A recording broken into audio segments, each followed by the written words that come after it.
That's the League signal. Downtown Bumblyburg is under attack! To your super vehicle! We'll meet you there! Shouldn't have had those nachos.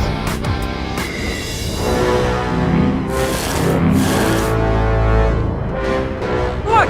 Up in the sky! It's a plane! It's a spacecraft! It's breakfast? Stand back, citizens! Show yourself, or are you chicken? Looks like it's at least from a chicken. Oh, goody. We've got our first volunteer.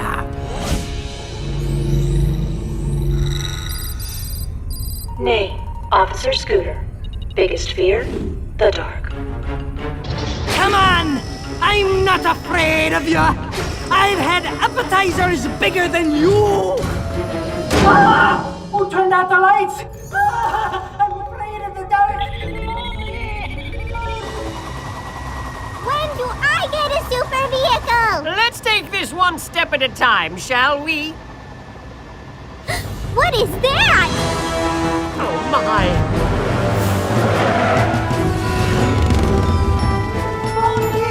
Filling up on fear and ready.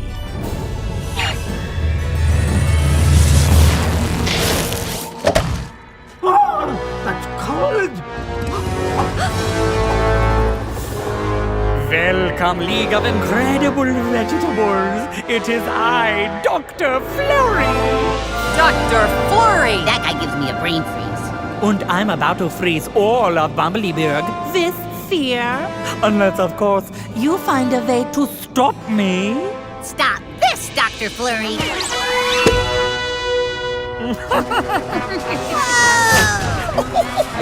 Didn't think this through! We're coming for you, Larry boy! Escape away! League of Incredible Vegetables, engage! Whoa, so brave.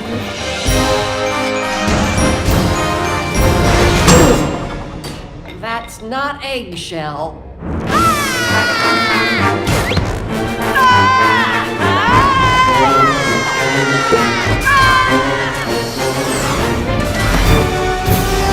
I can also get you out of anything!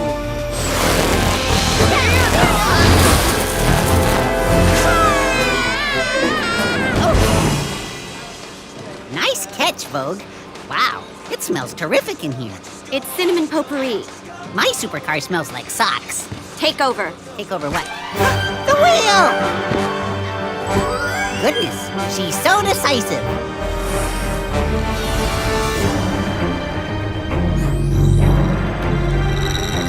Name, Thingamabob. Biggest fear, monkeys. Monkey! Monkey! Monkey! Stinky monkey! Monkey! Monkey! What? He should be more afraid than that. That's not enough fear to freeze anything.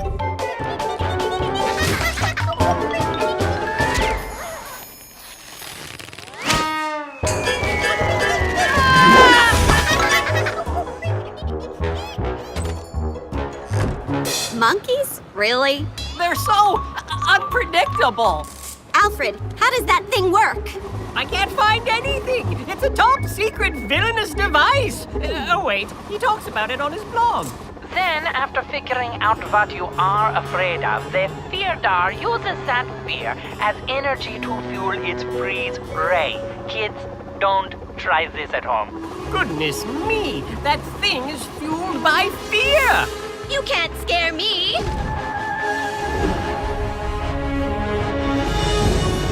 Huh? Name, Vogue. Biggest fear, bad hair.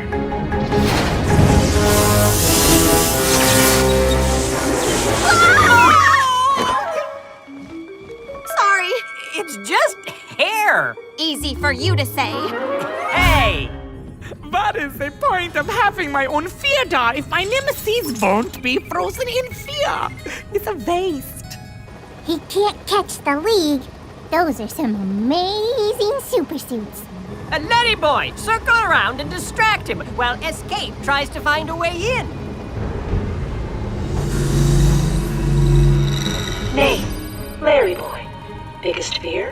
Balloons popping. Seriously? Well, here goes. I may have found a way inside, Larry boy. I'm on my way because I am that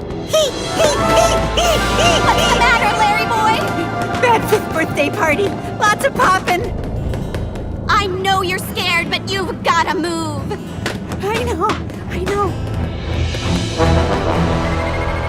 Come on, Larry boy. Move. You can do it, buddy! Time to move. Move! I know it.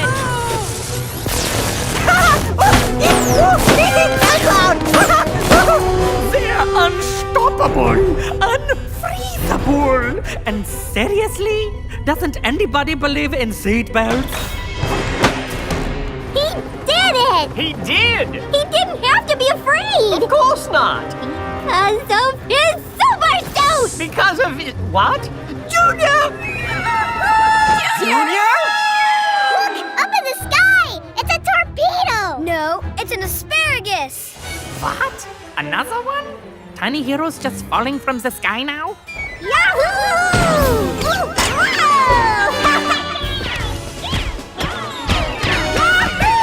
Wow! Look at him ricochet! Junior, get back to the helicopter! Oh no! I can't bounce! The suit isn't working! Don't panic, Junior. Name, Ricochet. Biggest fear? Pretty much everything. Oh, this one is a keeper. Come on, Junior. Run! Escape! I'm too far away! I'm not Junior! Not on my watch! Larry boy! Oh my! Larry boy, can you hear me? What?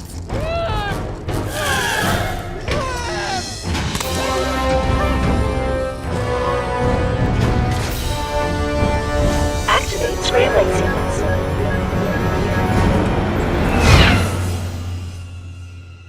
What?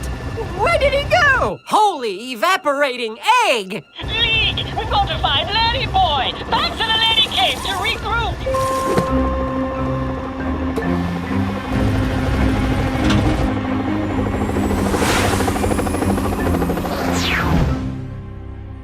Now, if I were a mad scientist and I had a frozen Larry boy, where would I put him? Somewhere cold. A little more specific? Somewhere cold that could fit a giant egg. What's this? It's just a shopping list. I know what a shopping list is. I practically invented shopping lists. I mean, what's this? That's the logo for this little piggy grocery. But that place closed down years ago. Let's go! Wait! Has anyone seen Junior?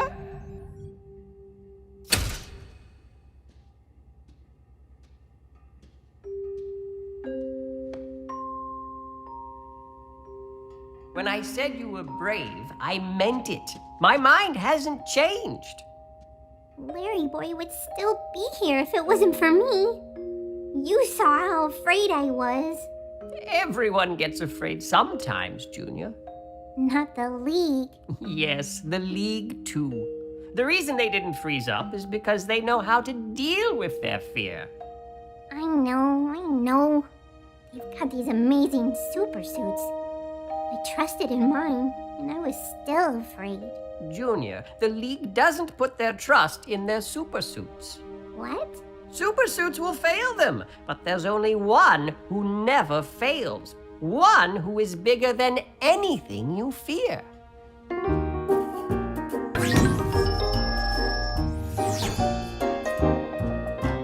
When he fought the giant Philistine Goliath, that scary armored brute, oh my, was tiny little David in any manner aided by a super suit?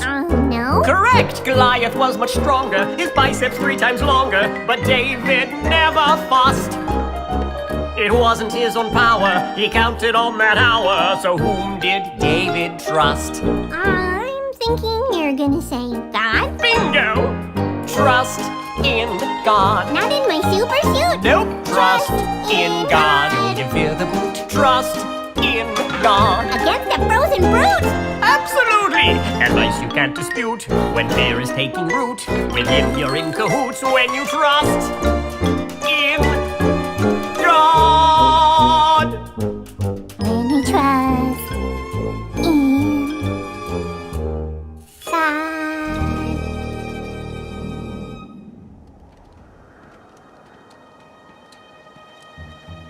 Vogue, you should totally make your outfit white so you can hide in all this ice. I can't. It's after Labor Day. This place looks abandoned. Oh, no. What is it? My greatest weakness! Kryptonite? No. Coupons! 2-for-1 Go-Gurts, which they'll double at Food City. Man, that's a lot of Go-Gurts. Escape. We don't have time for this now. Calm down, Amy. I know they are here. In fact, I was counting on it. Here we go! At the ready!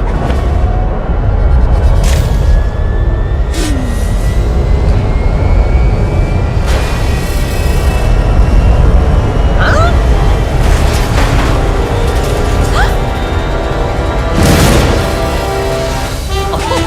a penguin! Nice work, Michael. Reminds me of your big bad cousin Steve. Time to chill. Okay, now I'm scared!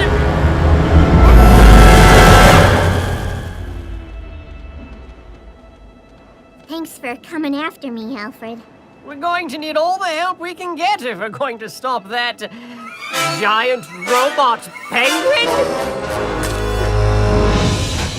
Oh no! He's frozen the entire league! Now nothing can stop him! No, Alfred. He's frozen almost the entire league. There's one more.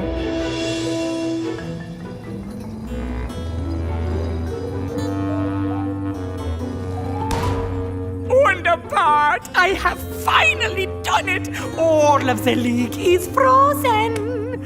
What a relief. Who wants coffee? Stop yelling already. What? Another one? Oh, I remember this little guy. This is going to be easy peasy, lemon squeezy.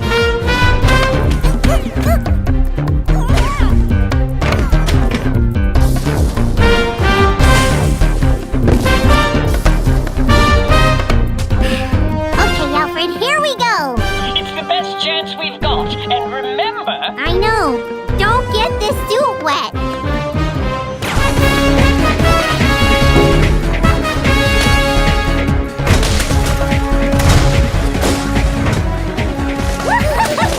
Quadruple bounce! I'm thinking for future reference, a helmet might be a good idea.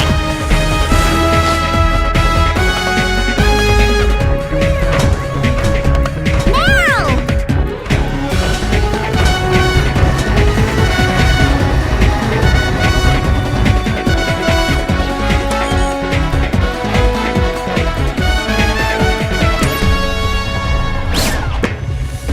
I never get to do this part!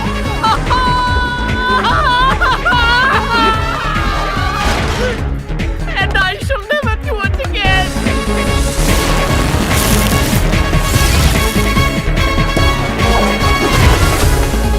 Uh-oh. That didn't hold him very long. Almost out of fear? Already? I didn't make this thing very efficient. I found a way in! Keep him busy, Junior! I'm trying. And call me Ricochet. I wish that kid would stop zipping back and forth. It's too much for my tummy.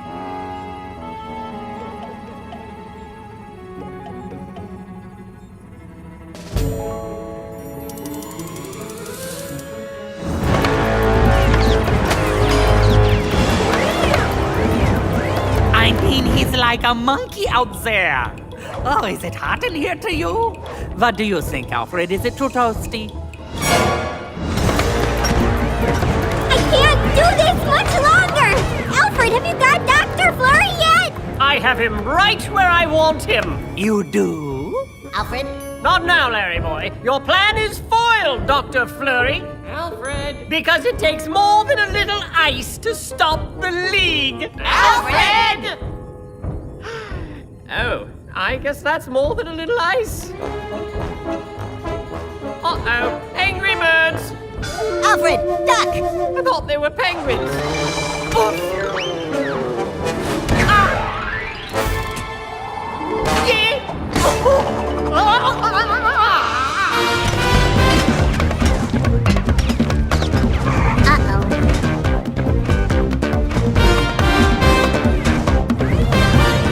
Double back. Here goes nothing.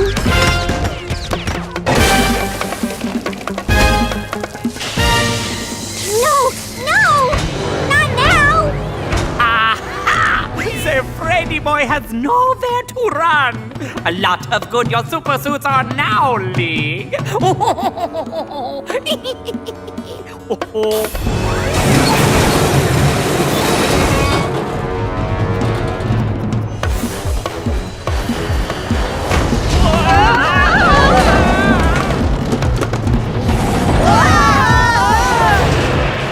My super suit isn't working!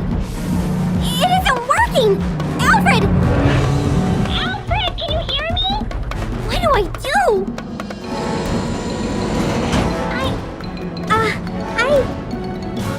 Wait. I know what to do. Doesn't matter how scary you are! When I'm afraid, I can trust in God! Name. Ricochet. Biggest fear? Nothing. God is bigger than you, and I trust him!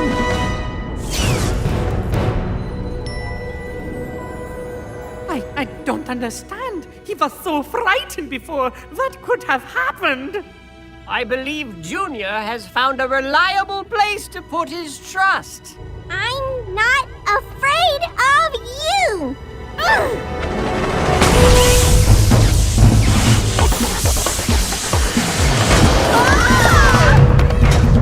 Look out! Don't run over the penguin!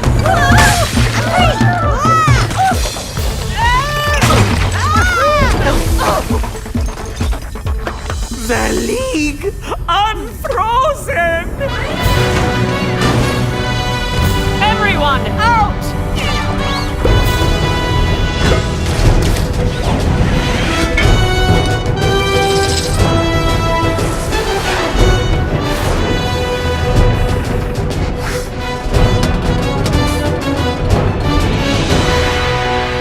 Watch out!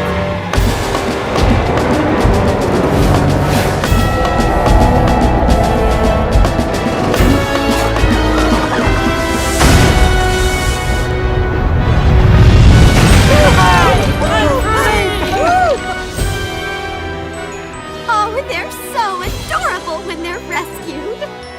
Larry boy, after everything I did to you, you rescued me. See? I'm not so scary. Can we hang out some now? You're kind of going to jail. Aye.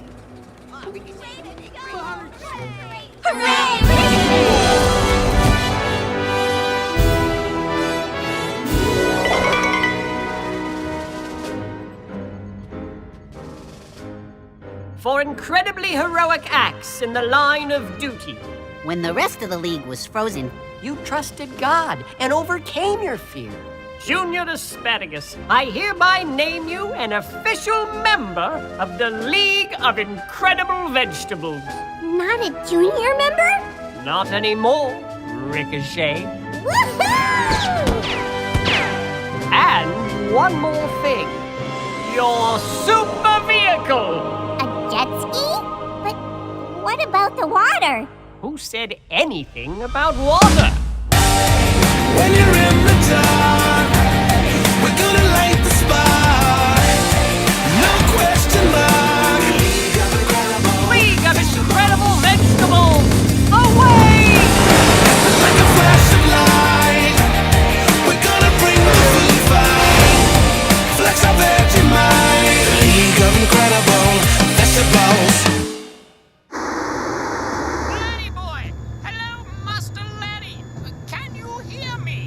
Loud and clear, Alfred.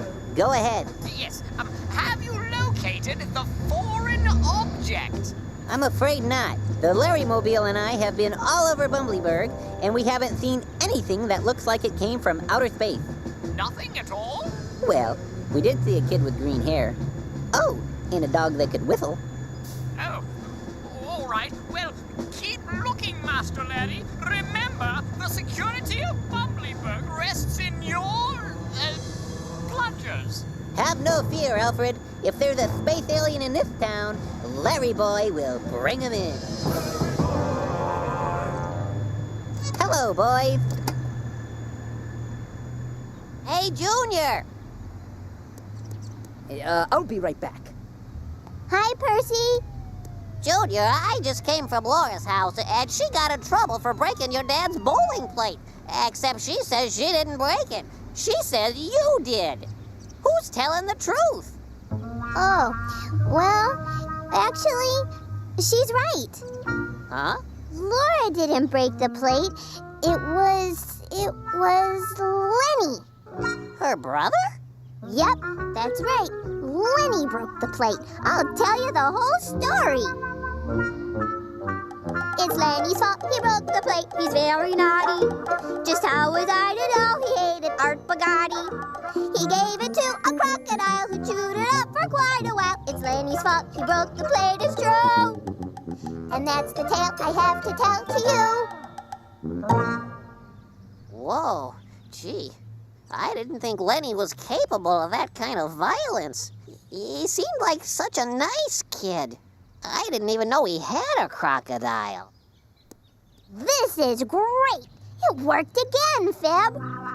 Fib, you are growing. Growing? Oh, no. Well, maybe I put on a few pounds, but Junior, I will always be your little Fib. You've got legs. Yes, I do. But enough about me. Junior, you were marvelous. What a story. I'm telling you, kid, you've got the gift. Really? Oh, yeah, no doubt about it. You've got what it takes. What do you mean you can't find it? I'm telling you, Alfred, I've looked everywhere. It's just not here. Master Larry, I've gone all over the data from the science lab, and I have to agree with their conclusions. Something from outer space landed in Bumblyburg. It simply has to be around there somewhere. Look, Alfred, I've been driving around all day. I'm tired. I'm hungry. I've got to go to the bathroom. This suit is very constricting. I'm coming home now. But the security of Bumblyburg rests in you. There are no space aliens in Bumblyburg. There he is. Hi, guys. If you need me, I'll be over here. Huh? Lenny says he didn't break the plate. Laura says she didn't break the plate. They both Lies. hypocrite. Big, ugly lies. No, that's not what I said at all. You didn't break the plate, and you didn't break the plate. No. It was these space aliens. They came down and they grabbed these cows and they switched brains of the cows. And the cows, with the brains of the space aliens, broke the plate. Funny, I just saw that same thing happen in a movie. Invasion of the Cow Snatchers. You did? That's another lie! Nothing but a big, fat, ugly... Huh? Fib? Hi, Junior. What are you doing? Don't worry, Junior. A little Fib couldn't hurt anybody, right?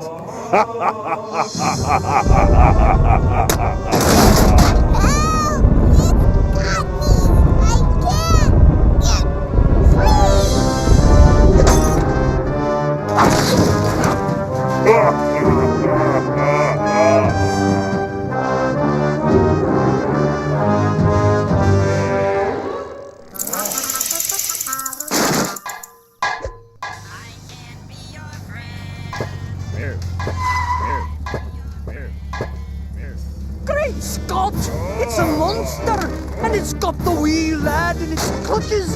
This is a job for Larry Boy. Larry Boy, we need Larry Boy. Call him, beat him. I don't care how you get him. Just get him fast. I'll call you right back.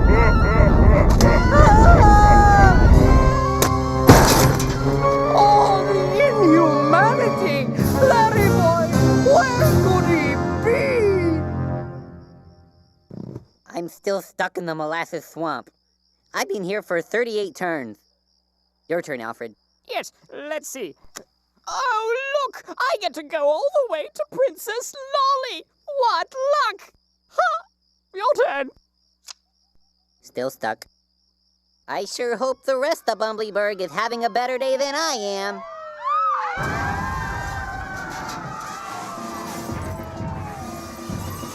Alfred, I've got work to do. Consider our game postponed.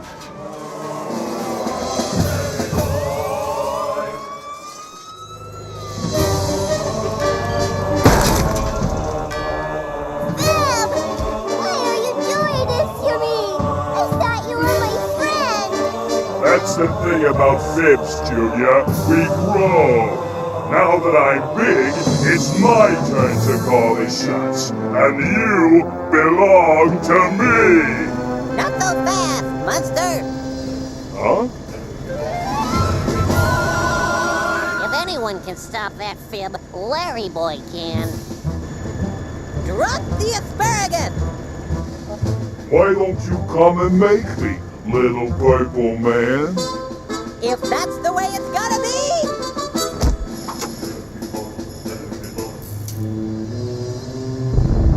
Laddie, what's happening? The monster is headed toward the Bumblyburg water tower. He is carrying a small asparagus. Alfred, we must find a way to stop this beast! Yes, I'll get the computer working on it right away. Can you get to the water tower? The road is blocked. I'm afraid I'll have to go on foot. Well, I've made a few modifications to the Laddie-mobile that might just do the trick. You have? Well, you know, I like to tinker in my spare time. Is that what all these new buttons are for? That's right. Unfortunately, I haven't had time to label them. Oh dear. But if you do exactly what I say, everything should work out fine. I think.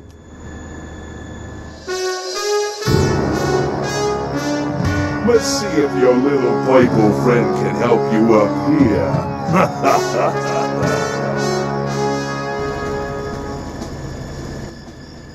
What's he doing? I don't know. Maybe he fell asleep. Well, somebody should go wake him up. Now, once you get up to speed, all you have to do is press the green button. No, the blue button. Alfred, I'm going to run out of road. Which button is it? The blue button. Press the blue button. Whitebird! The green button. It's the green one. He's on game. It's part of the plan.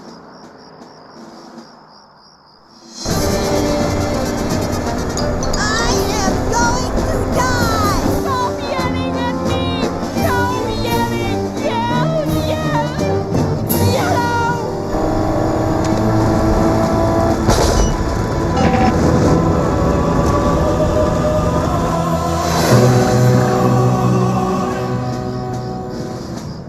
Well, in the name of Fergus McDonaldson. So this is what you do in your spare time.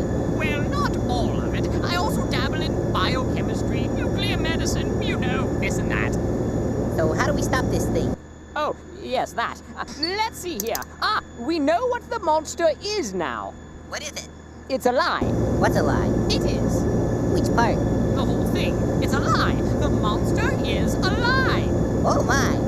Well, how do I stop it? I'm afraid we don't know that yet. Drat.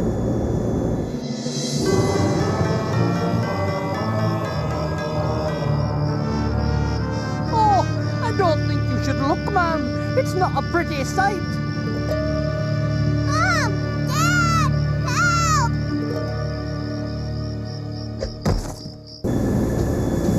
Alfred, What kind of weapon systems do we have? Oh, I've thought of all sorts of wonderful little ideas. Unfortunately, I haven't had time to make them yet. What? Perhaps I spent a little too much time on nuclear medicine. Well, there's only one thing left to do. What? What are you doing? What I should have done all along.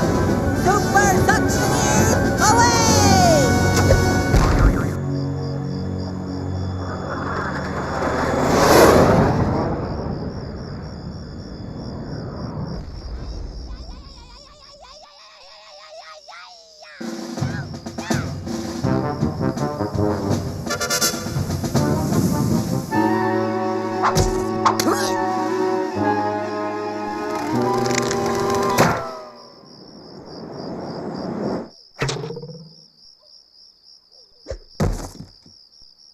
Alfred, Yes, laddie. How is it going? I think now would be a good time for you to tell me how I can stop this lie. Yes. Here comes the answer now. According to my calculations, you can do... Nothing. Nothing? Yes, nothing. Why didn't you tell me that before I jumped on his head? Well, my calculations were not yet finished. Even a little lie can get really big, really fast. And a big lie can just swallow you up. And Junior, you made a really big lie!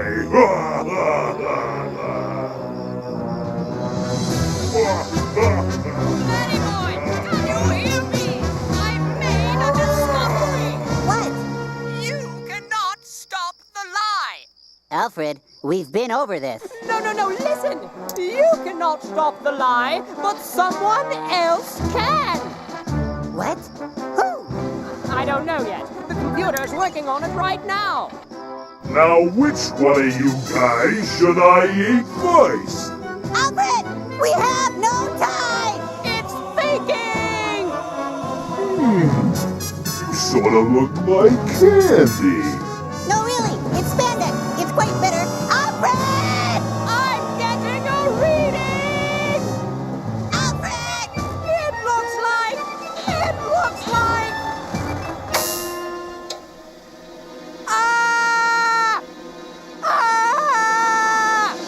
Alfred! What's happening?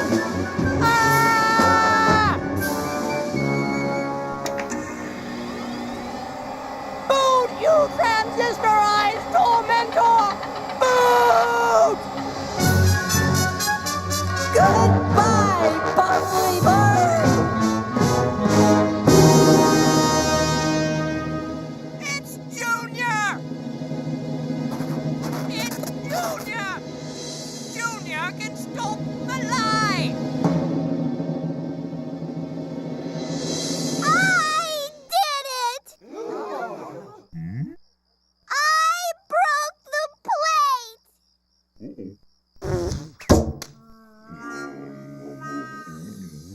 I said Laura broke the plate and that was a lie. I said Lenny broke the plate and that was a lie too. It was me. I'm the one who did it. It was all my fault.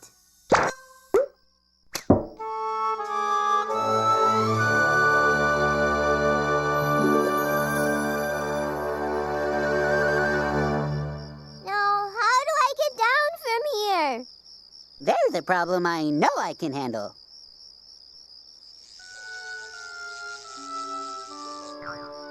Dad, I'm really sorry about your plate.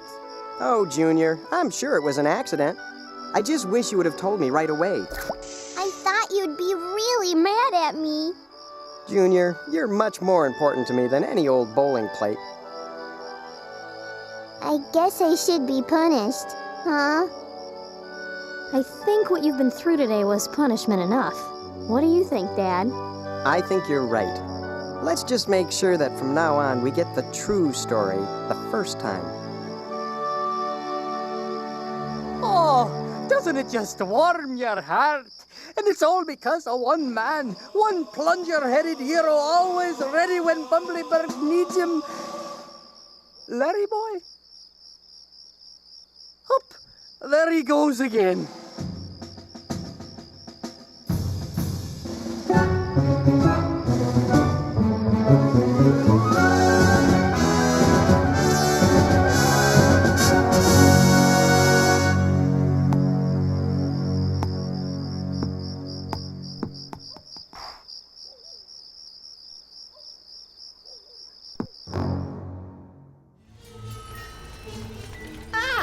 So here are the mysterious visitors. You may call me Luntar the Powerful. Well, you certainly aren't Luntar the Leave Us Alone. Something tells me we've met before.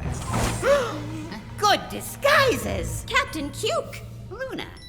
It's been a while. Last blue moon? A beautiful evening on the Blue Bayou? Save the witty bloopers, Captain. I've heard 'em all. Should we interrogate these spies, sir? Or just throw them in a cell? You can't lock us up. Like in jail? Time to start singing the blues. Clever. They're space fleet, sir. We can use them as hostages for their ship.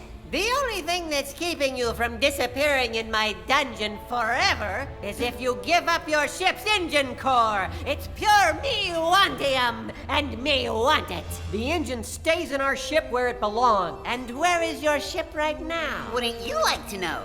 Yes, that's why I asked. They must be here to sabotage the super grabber. Is that the little science project you attacked us with? It's no little anything! It is my key to unlimited power! The super grabber!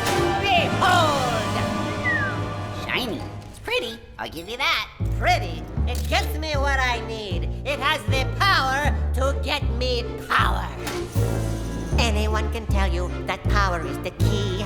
Anyone that has it makes the rules for you and me. Now I grab the energy from batteries and wires, rocket fuel or gamma rays, whatever I desire. If you're near my super grabbing ray, you'll get your power sucked away. Anything worth having can be good for the grabbing, yes, anything with energy on that. If it runs on any power, then it's something I devour. I just point and grab. What's with all this power grabbing stuff? I'll keep grabbing till I have enough. Static, electric, and solar and gas. I'll swipe the energy from anything with mass. Charcoal briquettes, turbojets, leftover candle wax. Propane, butane, methane, octane, certain spicy snacks. Electrons, protons, pumped up photons, plus or minus charge. I'll use its force despite the stores, minuscule or large. Anything worth having can be good for the grabbing, yes, anything with energy I'll grab. If it runs on any power, then it's something I devour. I just point and grab. Well, you can't have my ship. We'll see about that. Take them away until they're ready to cooperate.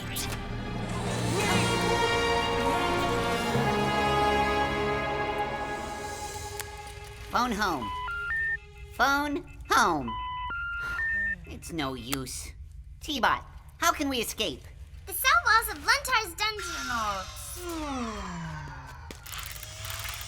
3.5 feet thick, lined with lead and a mile underground. This little hideaway is the ultimate in solitude. I wish I had the brochure. Thanks? T-Bot, why don't you spit out some blueprints of this place, or a list of all the exits? I'm not programmed for jailbreaks. I could, however, record your desperate plea for help as a holographic message. Let's wait until that's our only hope. I can't live on food like this. There's not even a pudding cup. Get used to it. We're stuck here. I'll share with you. This is a pretty big sandwich. I could split it with you if you want. Luntar's locking up children? Will his horribleness have no end? I'm not locked in here, silly. My name is Oliver. I'm Luntar's nephew. Here.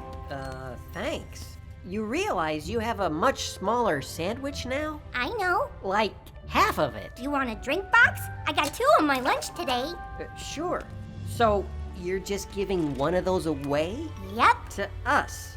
2 guys you've never met. That's what you do. When you have enough to spare, you have enough to share. Now there's 1 box and 2 of us. So the 2 of you can... Fight each other for it? No. Find a way to clone it? No. Do the same thing I just did. Give it back to you? Don't you guys know how to share? 1 for me and 1 for you. To share is not that hard to do when we can see beyond ourselves and give to a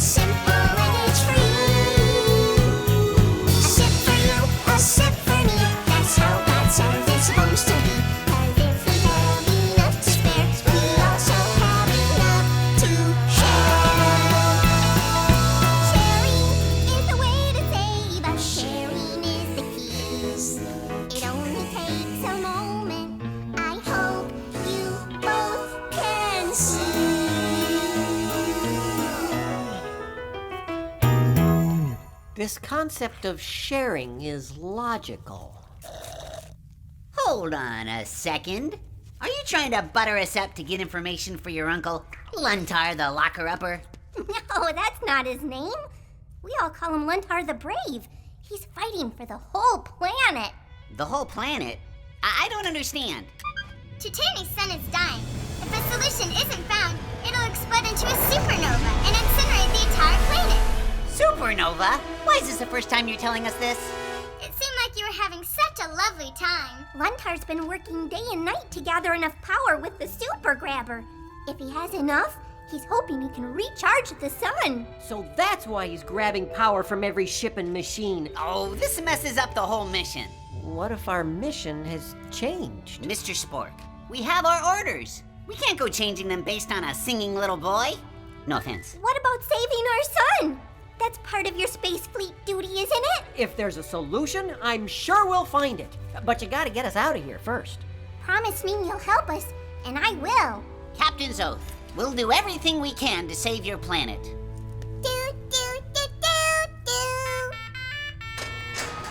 Musical lock.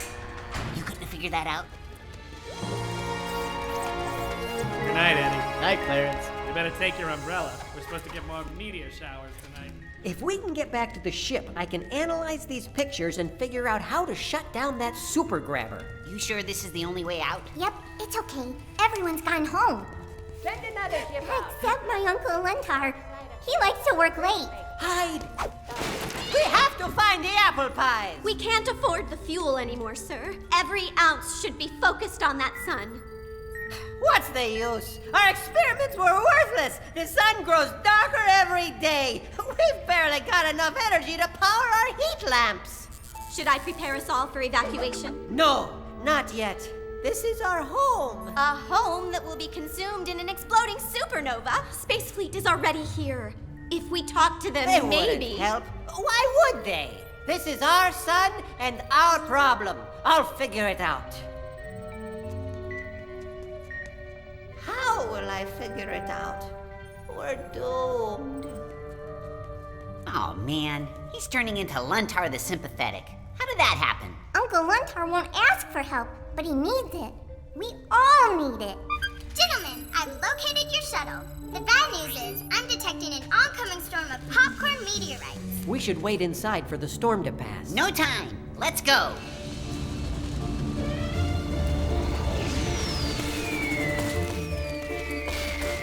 There's the ship. And there's the popcorn.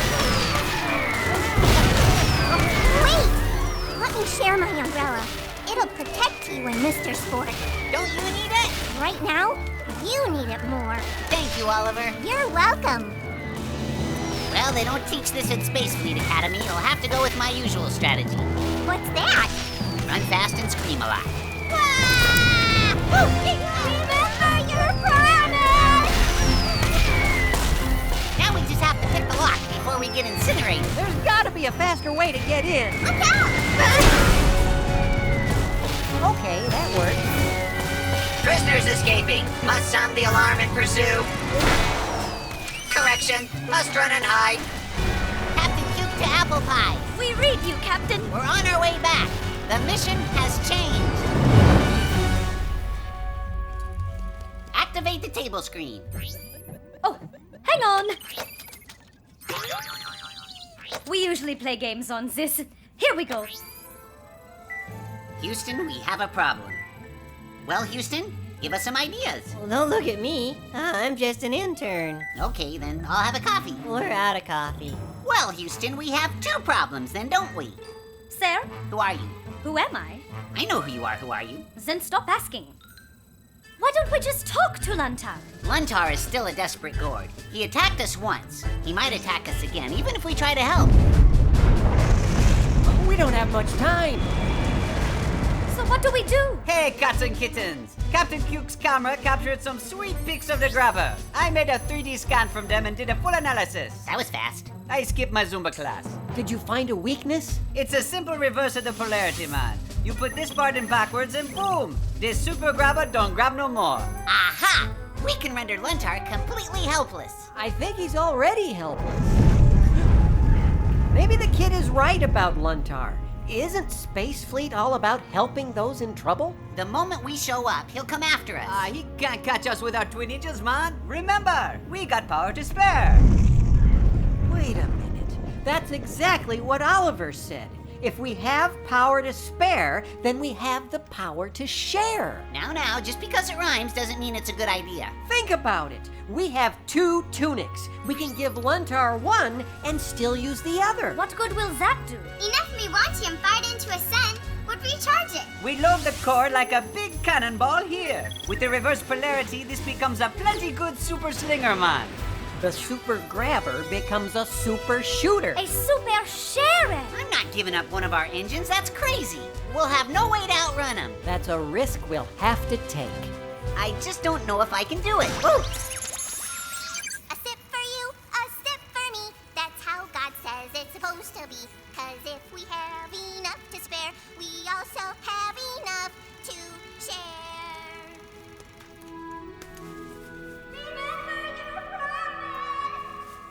What do you say, Cuke? Share the power and save a planet?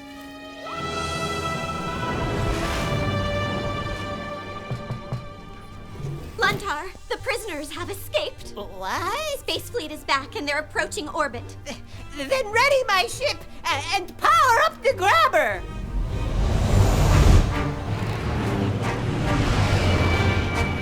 Apple pie, straight ahead. Prepare the grabber! Sir, their shields are down. Stay on target! Stay on target! The Apple Pies is opening its bomb bay door. Still approaching. Grabber on full power! Ready? Aim! Look, sir, they've launched a shuttle. They're hailing us with the truce flag. It's a trap!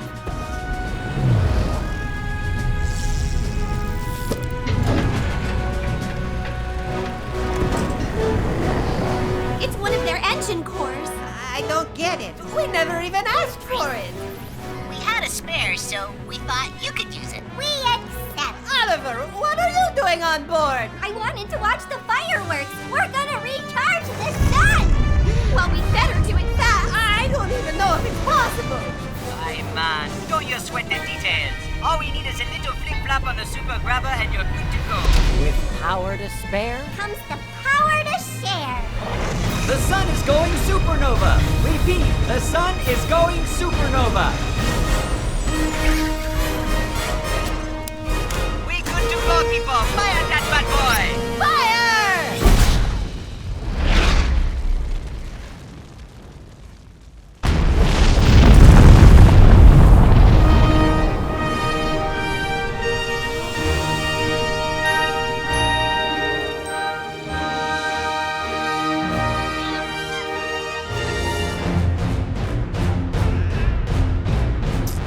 Whoa, weird.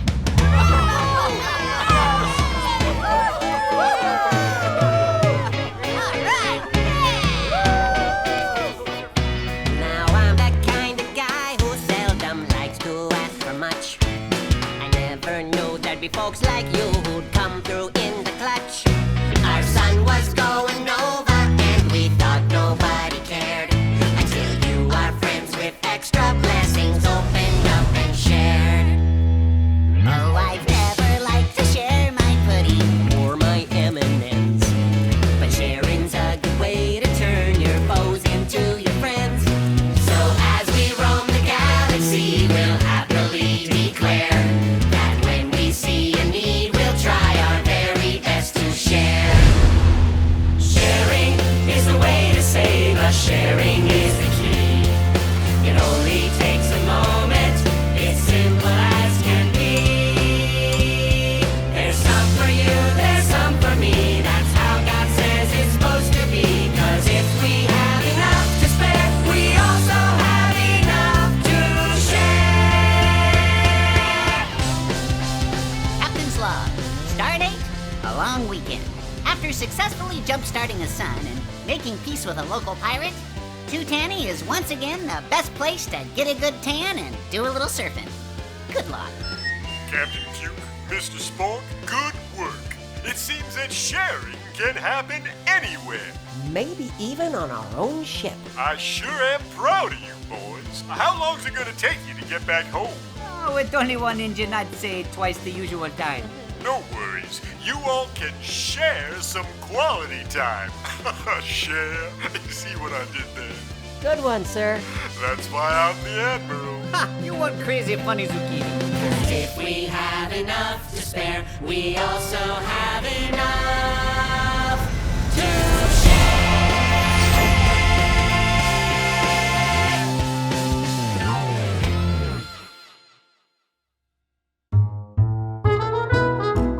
Once upon a time, you've probably heard various rhymes from an old mother bird. If you remember these tales and enjoy listening still, then you might pay a visit to the town of Gooseville. From days spent in diapers, one yet may recall a brief tale of an egg who fell off a wall. If you assumed it complete, then it's probably time to hear unabridged Humpty Dumpty's full rhyme.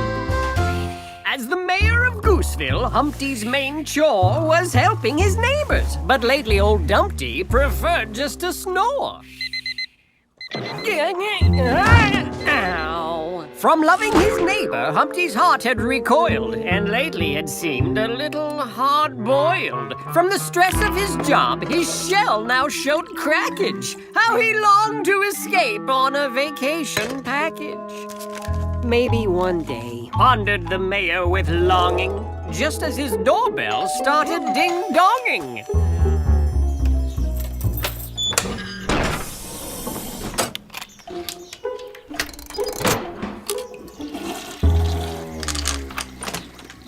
Oh, hello, baby bear.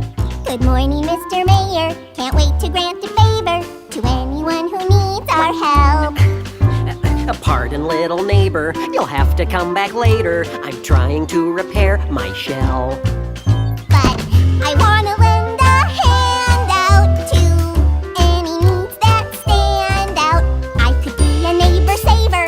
You're a great debater, but this mayor's opting out. Opting out? He heard Baby Bear say, I don't have time to help my neighbors today. But I've made a list and checked it twice of all of our neighbors. Who've been naughty or nice? No, all of our neighbors who need help or advice.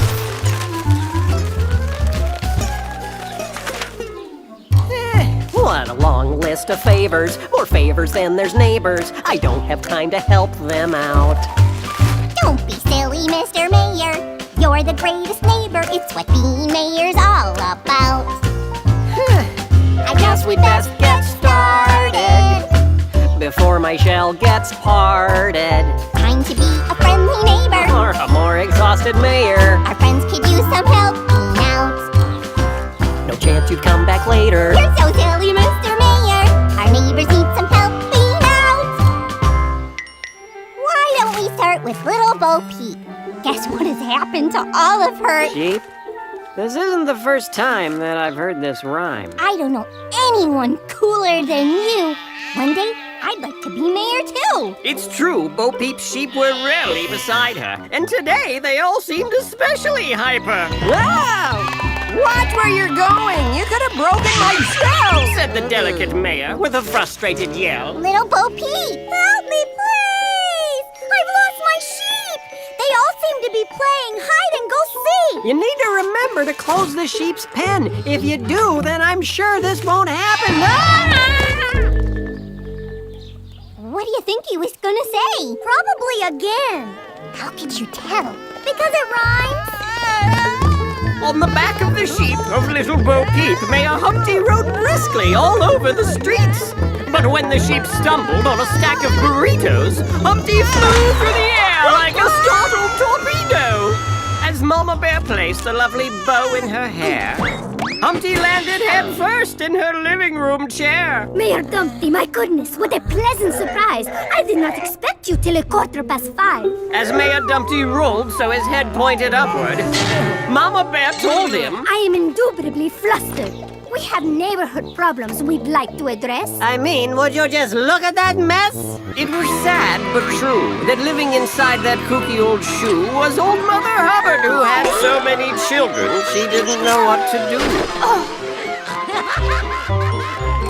It It's simply a terrible sight, don't you think? Our property value's probably gone down the sink. Neighbors who lack such obvious manners drive me totally crazy bananas. I'm coming for you, you crazy furball! But wait, we're not done complaining at all.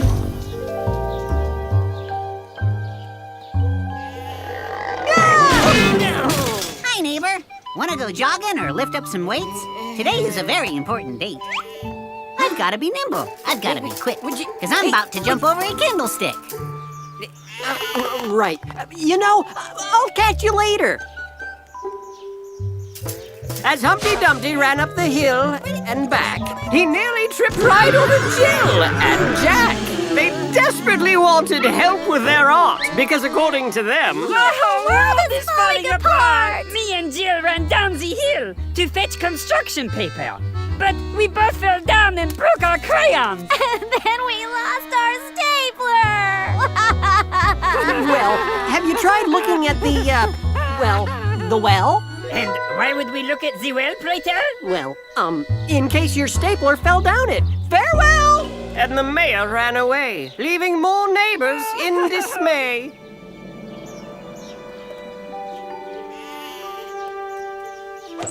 Hello there, little lost sheep. Would you happen to be looking for something to eat? Well, here's a little treat. And just as Goldilocks fed him some straw, I gotcha! Sorry about that. My, your screams really are something. It's quite a surprise finding the mayor on my street. Maybe you could help me find some porridge to eat. Porridge? Why would you want to eat that gooey goo? Go and ask your mom for some toast and beef stew. But porridge is what I like eating most, more than peanut butter, jelly, or beef stew with toast. Of course, my tummy is pretty rumbly today. I could probably eat a whole porridge buffet. How about your neighbors? You should knock on their door. Perhaps they'd have some extra porridge to pour.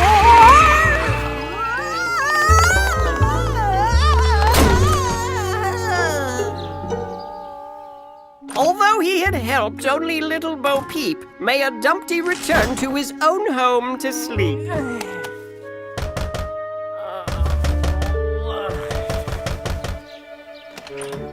Don't worry, Mr. Mayor. It's just me. And the rest of the town.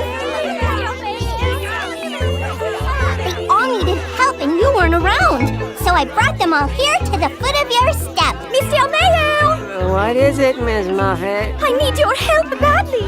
There's a thorn in my tuffet. Forget about that. What about my front lawn? I need your help training for the decathlon. A stapler we never found at the well. Oh, located with this old cowbell. With so many neighbors who needed attention, his poor shell continued to crack from the tension.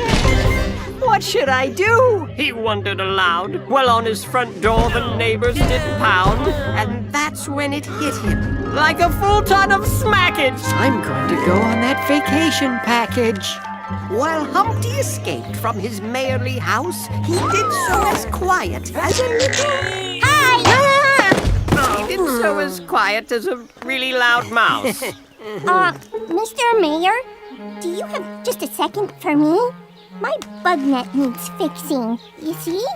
Humpty gathered his thoughts with some consternation. Baby Bear, I'm sorry. I'm on neighbor vacation. I've had enough helping everyone else. I'd like to, right now, help only myself. Oh, okay. Baby Bear said, kind of sad. And Humpty, in turn, felt a little bit bad. And when I say little, I mean just a tad. Yes, I'm looking for Gooseville's Great Wall Vacation. Then look no further than this elevator, sir, for the elevation vacation to which you refer.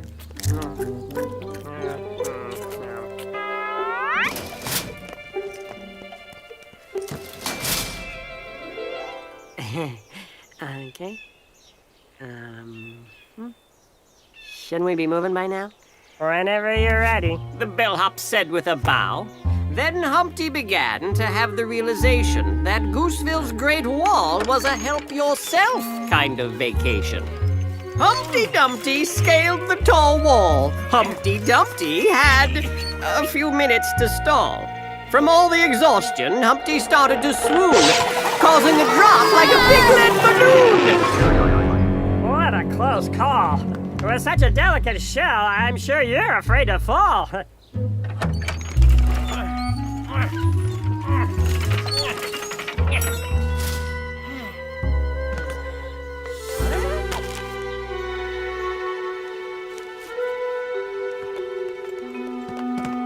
Where's all the hammocks, the tea, lemonades, and siesta mariachis playing nap serenades? I'm sorry, sir, but didn't you see? Everything here is BYOMLAT. BYOMLAT? Bring your own mariachis, lemonade, and tea. What about napping supplies? The sad mayor said. Yeah, it's also BYONSAP. Bring your own napping supplies and a bed. I've worked here for years, and I can attest that helping yourself is what we do best. But when Humpty considered his neighbors in town, his frown began turning and stopped upside down. From all of the stress, he was finally free, which made Gooseville's Great Wall the best place to be. And so Humpty Dumpty sat on the wall. Humpty Dumpty had a great shawl that his grandmother gave him for such an occasion. Who needs all those neighbors with so many needs? I'm doing much better helping just me. Oh, perfect. But Baby Bear was still being a kind-hearted fellow. Aren't you a helpful lad to remove a thorn from my pillow? And amongst the flamingos, Goldie stood in a chair, hoping tonight her mom would prepare A great bowl of porridge which we all could share. Meanwhile, Humpty was feeling quite dumpy. Not comfy enough and clearly not snoring, he was finding this place to be rather boring. And trying to look for a new thing to do, he saw something which promised a spectacular view.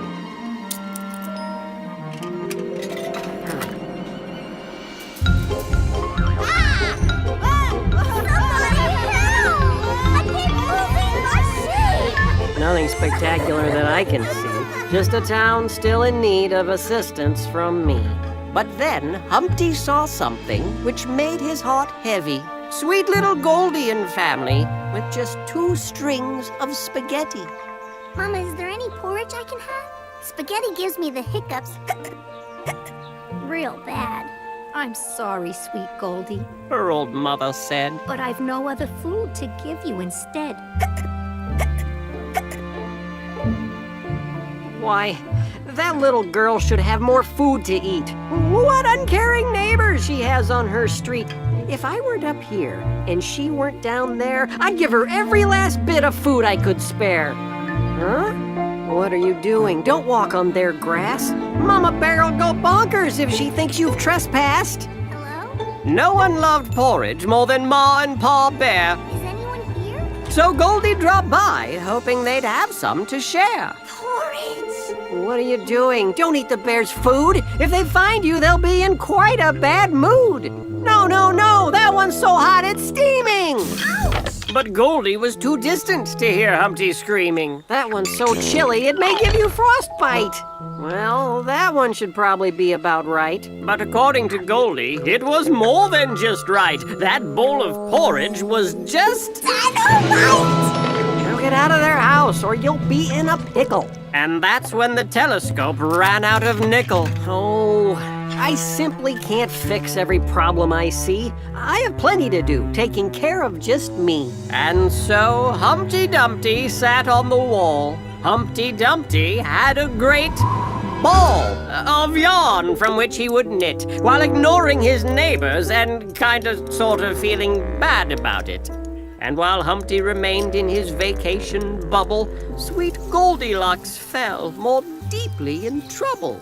Immediately after her warm porridge snacking, she said to herself, I'm ready for napping. But just then downstairs, that family of bears sat down to eat in their dining room chairs. And when Mama looked down at their table so fair, her heart was a-flutter, and she felt quite a scare. Baby, didn't you used to have porridge in there? I think maybe I heard something upstairs. Look, there's somebody sleeping in my bed. Then a startled Goldie screamed with dread. Goldilocks' shriek was heard everywhere, even all the way up to the ears of the mayor. What in the world is going on here? What was going on here, you might have guessed, was the makings of an epic nursery rhyme mess. One of Baby Bear's spiders frightened Miss Muffet, who jumped up and down on top of her buffet, spilling her curds and whey on the hill, while Jack and Jill looked for their stapler still. Both of them slipped and fell on their backs, then slid down the hill and bumped into Jack. And although he was nimble, and although he was quick, unfortunately Jack ran into his stick, which proceeded to shoot a flame in the air and landed atop the very barn where little Bo Peep keeps the rest of her sheep. Not knowing what was happening, the sheep went insane, charging right toward Humpty like a woolly bullet train. Sheep! The frightened creatures rammed into the brick with a smack, fracturing the wall, causing Humpty to fall and land on his back.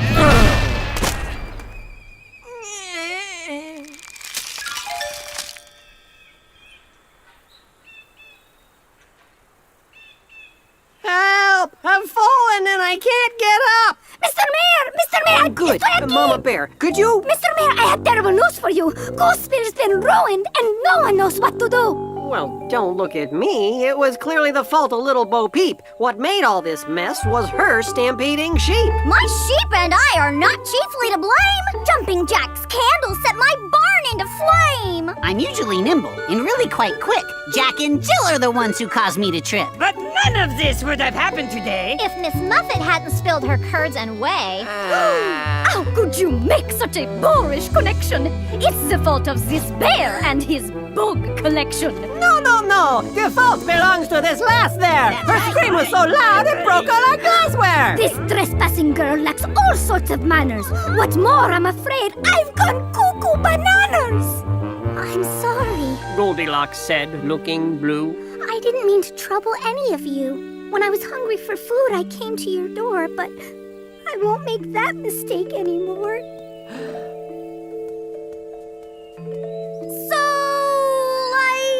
Does this mean you're not gonna help me find all my sheep? Your sheep? What about our house and our lawn? Our stabler! My tuffet! The spring marathon! But Humpty was thoughtful as he realized that he was the cause of poor Goldilocks' cries.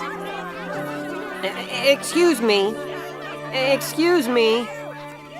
As your mayor, I've made a lot of mistakes. And right now, I have a confession to make. This mess is my fault. Because I didn't care. If only I'd been more like you, Baby Bear. In the silence, the townsfolk all felt Humpty's pain.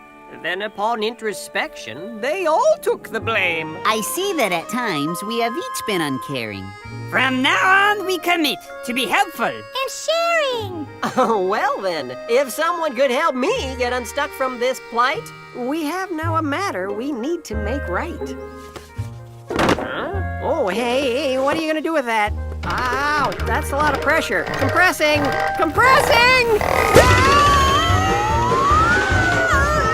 Humpty Dumpty shot up like a big cannonball, and Humpty Dumpty had yet another great fall. But this time, his neighbors were there after all. And though Humpty Dumpty's shell was quite cracked, his friend needed help, and he needed to act. Little Goldie, we're sorry for being unkind. Will you forgive us, my dear, for being so blind? I called every neighbor here on your street to help you and your family get more to eat. Is that porridge? As your mayor, I'd like to officially say we'll all be better neighbors starting today. So on behalf of all of your friends, let the porridge festivities... And then it happened again. But this time, when Humpty Dumpty recovered, the town was amazed to discover that the porridge filled cracks and bonded so well, it instantly mended Humpty's eggshell. Now every time Humpty looks at the wall, he remembers his great disastrous fall with no one aware, till along came a bear who knew what it meant to be a neighbor who cares. When you get stuck in a pickle, a friend will lend a little hand. When you're short a dime or nickel, a friend will lend a little hand. When the hill is way too steep, then a friend will lend a little hand. When you're tired of chasing sheep, then a friend will lend a little hand. Whether little or a big friend, whether tiny or a tall friend, there's no such thing as a small friend, but no one till I can do it all, friend. La la la la la la la la la la la la. When your patience isn't lasting, a friend will lend a little hand. When your neighbors are trespassing, a friend will lend a little hand. Everybody! A friend will lend a little. A friend will lend a little. A friend will lend a little. A friend will lend a little. A friend will lend a little. My friend Belinda Whittles. A friend will lend a little hand. Once upon a time, there was a little village by the sea where there dwelt a band of Vikings.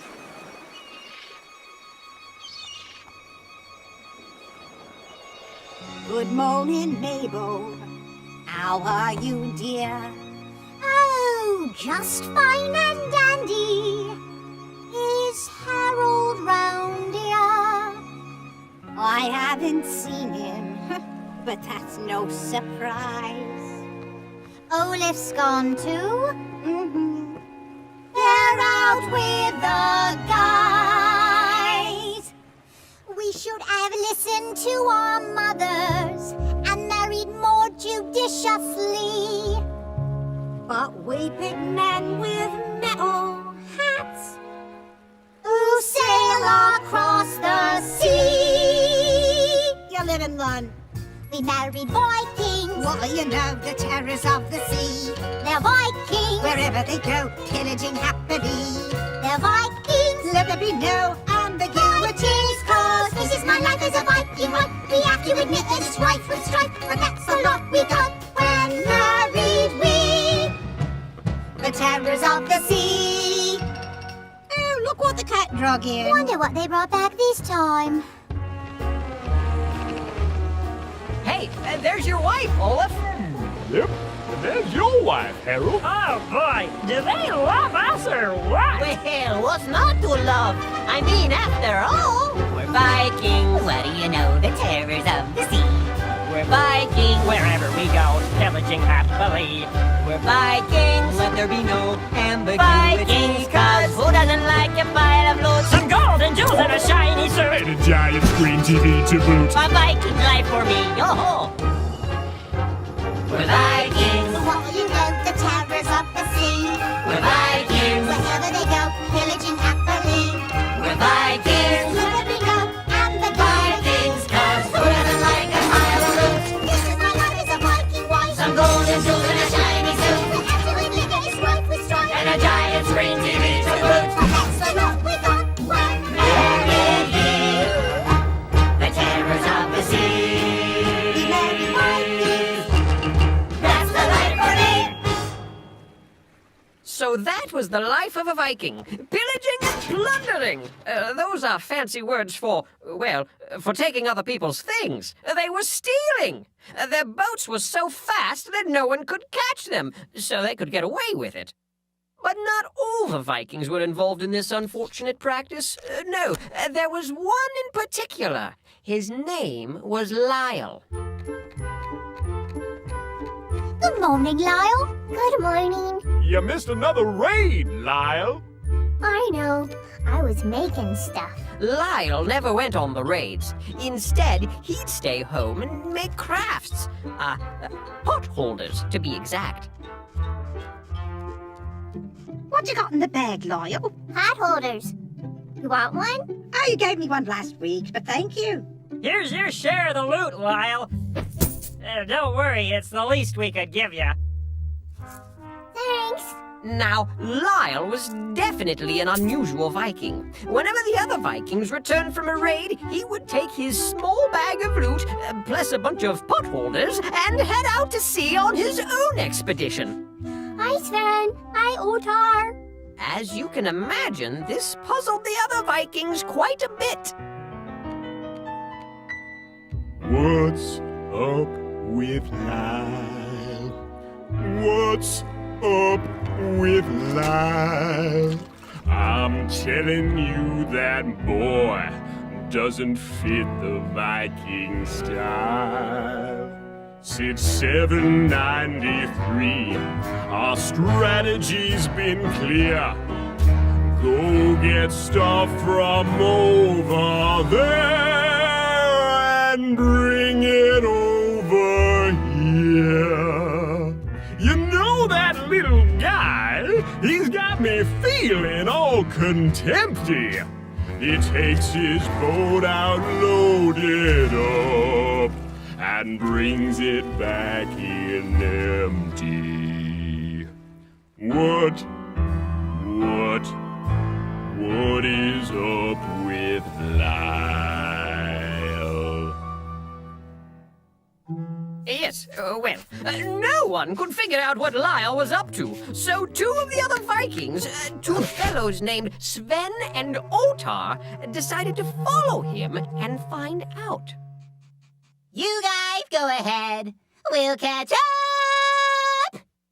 Sven, you don't have to sing. But it's a musical. Yeah, I know, but you don't have to sing every line in a musical. Talking is okay, too. Oh, okay. So very stealthily, they followed Lyle across the sea. No, you're too close. He's gonna see us. No, Sven, I'm not close enough. Would you just let me? We're gonna lose them. I'm just trying to. A little closer. No, too close. No. Would you just? And much to their surprise, he led them right back to the monastery they had raided the night before. What? Huh? What is he doing? Can I see? But Sven, no, hold on. Just a minute. I wanna. No, would you just? No, let go. I got him. Those were Olaf's. Dear monks, what can I say? My friends have taken your things away. Dear monks, what can I do? I've come to bring some back to you. I cannot make it all come back, for they are bigger and older. But I'll share what I have in my little sack, and a few of my own pot holders. Hey, it's the thought that counts. Dear little Viking boy. You can call me Lyle. Oh, okay. Dear Lyle, we like your style, for we were all despairing. But you rowed your boat for many a mile to practice an act of sharing. Boys? Thank you, Viking friend. No longer are we blue. Rest assured that we intend to someday soon help you. Sven and Otar were very confused. I'm confused. They returned home and waited to confront Lyle.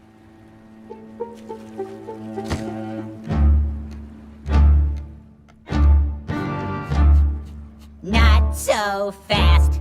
Don't take another hop. We know where you've been, and we think it's gotta stop. We Vikings rule the seas. We pillage and attack. We never say please, and we never give stuff back. Not to mention the potholders.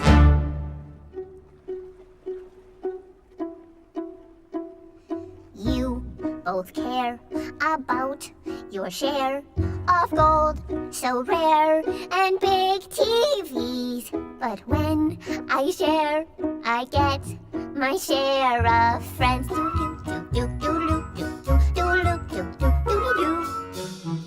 What's the use? A golden goose is no excuse for being mean. When I share, I get my share of friends.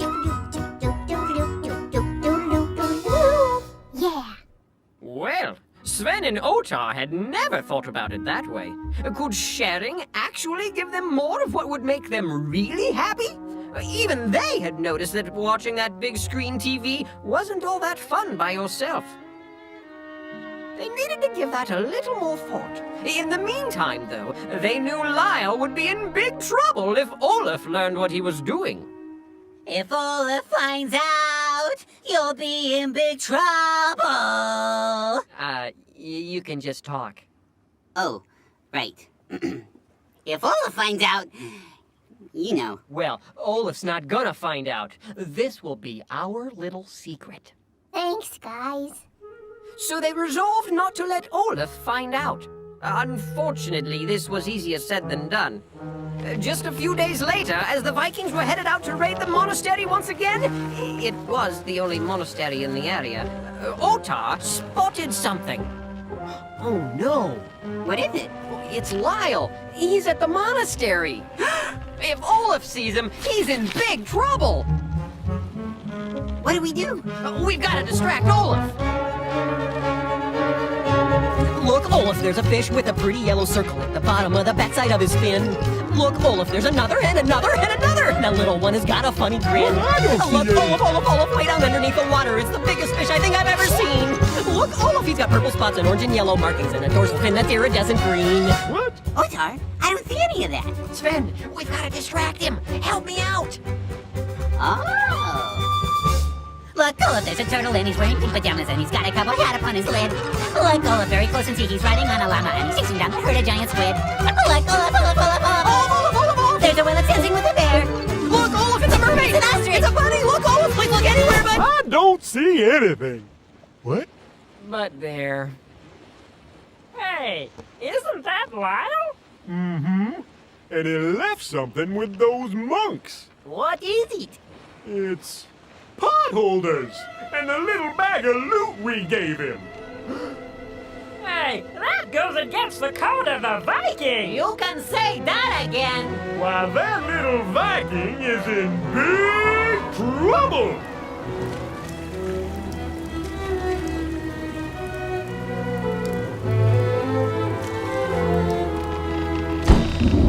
What do you think you're doing? I was... Giving them stuff back. Yeah? Well, now there's a storm of ruin, and you're the one that's under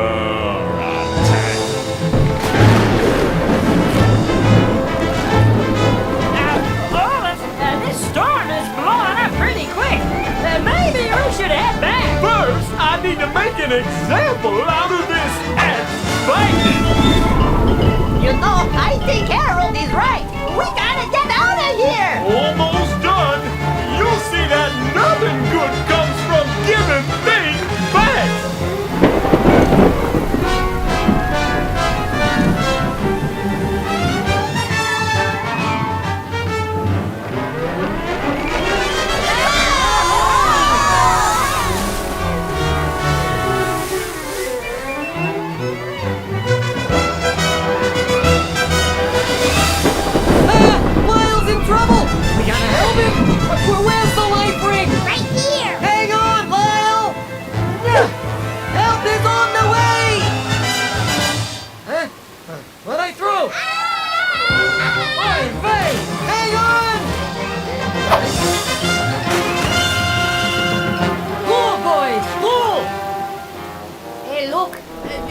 saved Lyle. What? I guess if we had shared, there'd be somebody to save us, too. Thanks, guys. We knew we could help you someday. But what about my friends? They were mean to us. I'm pretty sure God wants us to help everyone, not just the people who are nice to us. Oh, you're right. We're books. We should know that, huh? All right, come on, boys. Let's save the Vikings. Can we put away the good silverware first? Oh, all right. So not only did the monks save Lyle, they saved all the Vikings from the storm.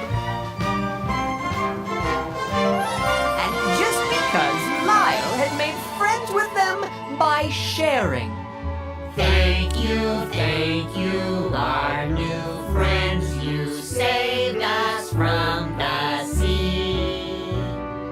Rest assured that we intend to share proficiently. We used to care about our share of gold so rare and big TVs. But when we share, we get our share of friends. So what's the use? A golden goose is no excuse for being mean.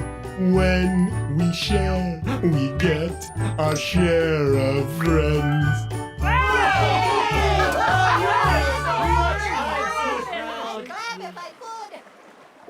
Does that mean we can't be Vikings anymore? Not necessarily, but I do think you need to change your song. We're Vikings, what do you know? The sharers of the sea. We're Vikings, wherever we go, sharing happily. We're Vikings, Let there be no animosity. Cause our pillaging ways we will amend by sharing and caring and making friends. And finally our singing is at its end. The sharers of the sea. We're Vikings, the sharers of the sea. I need to go to the bathroom. Sven, you can stop singing now. Oh, right. Far, far away in the land of galoots, where the bigglebag trees bear their bigglebag fruits, and far lily bushes all blossom in yellow, and thimbuttle plants squirt snowberry jello. Here where the mountains of Rocky Magoo rise high o'er the meadows of Gilda Manju, where sunsets are painted with purple and blue, you'll find a small town, not much bigger than you. Welcome to Snoodleburg, home of the Snoodles, a curious folk who eat pancakes with noodles and spend half their days making sketches and doodles and cutting their hair into shapes like French poodles. Now, right in the heart of this curious town is a curious building, the tallest around, with a clock at its top and a chute at its bottom. 'Tis pink in the spring and turns red in the autumn. But weirder by far than its color or height is what happens there every fourth Tuesday night. As strange as it seems, it has been demonstrated that Snoodles aren't born, but rather created. Every fourth Tuesday at 9:15, the tower will shimmy and rattle and whine, and as the town nibbles on bigglebag fruit, a shiny young Snoodle will drop from the chute. That's where they come from, though no one knows why, nor who could have built the great tower so high. These mysteries of life befuddle most Snoodles, who'd much rather focus on pancakes and noodles and cutting their hair into shapes like French poodles. Yes, most found the tower too noisy and strange, until one small Snoodle made all of that change. This little Snoodle was much like the others. He came without siblings, no sisters or brothers. He came without money, a mom or a dad. The pack on his back was all that he had. This is peculiar. The little guy said. I came from a chute and I fell on my head? What do I look like? What am I for? He pondered those questions and then thought of more. Checking my bag is a good place to start. He pulled out some paints. Maybe I'm good at art. The next thing he found was a snoodle kazoo. Hey, what do you know? I can make music too. Then back on his pack, he pulled a small string, and out from the sides popped 2 little wings. Amazing! He said with a gleam in his eye. I can paint, play kazoo, and now I can fly. Wait till the others see all the great things I can do with my paints, my kazoo, and my wings. So he packed up his paints and his snoodle kazoo, and he hopped off to show them all what he could do.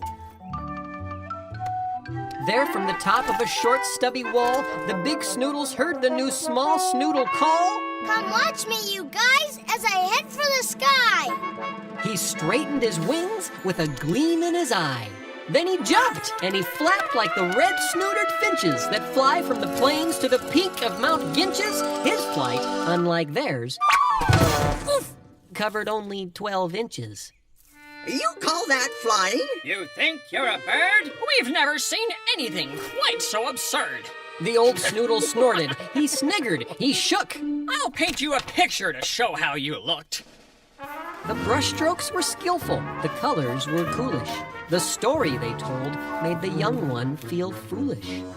Take it from us, said a snoodle named Lou. Flying just isn't what you're meant to do. The young snoodle drooped.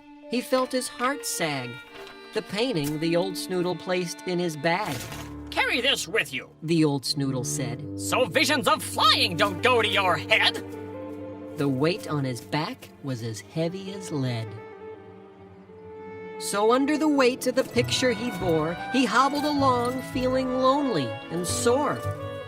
Till up far ahead on a bench near the tower, he spied a bright bundle of far lily flowers. His heart started lifting. What beautiful things. Then he remembered. I've got more than wings. So quickly, he dug the paints out of his pack and hoped that with art, maybe he'd have the knack. I did it! He yelled to the snoodles in town, then held up his picture as they gathered round.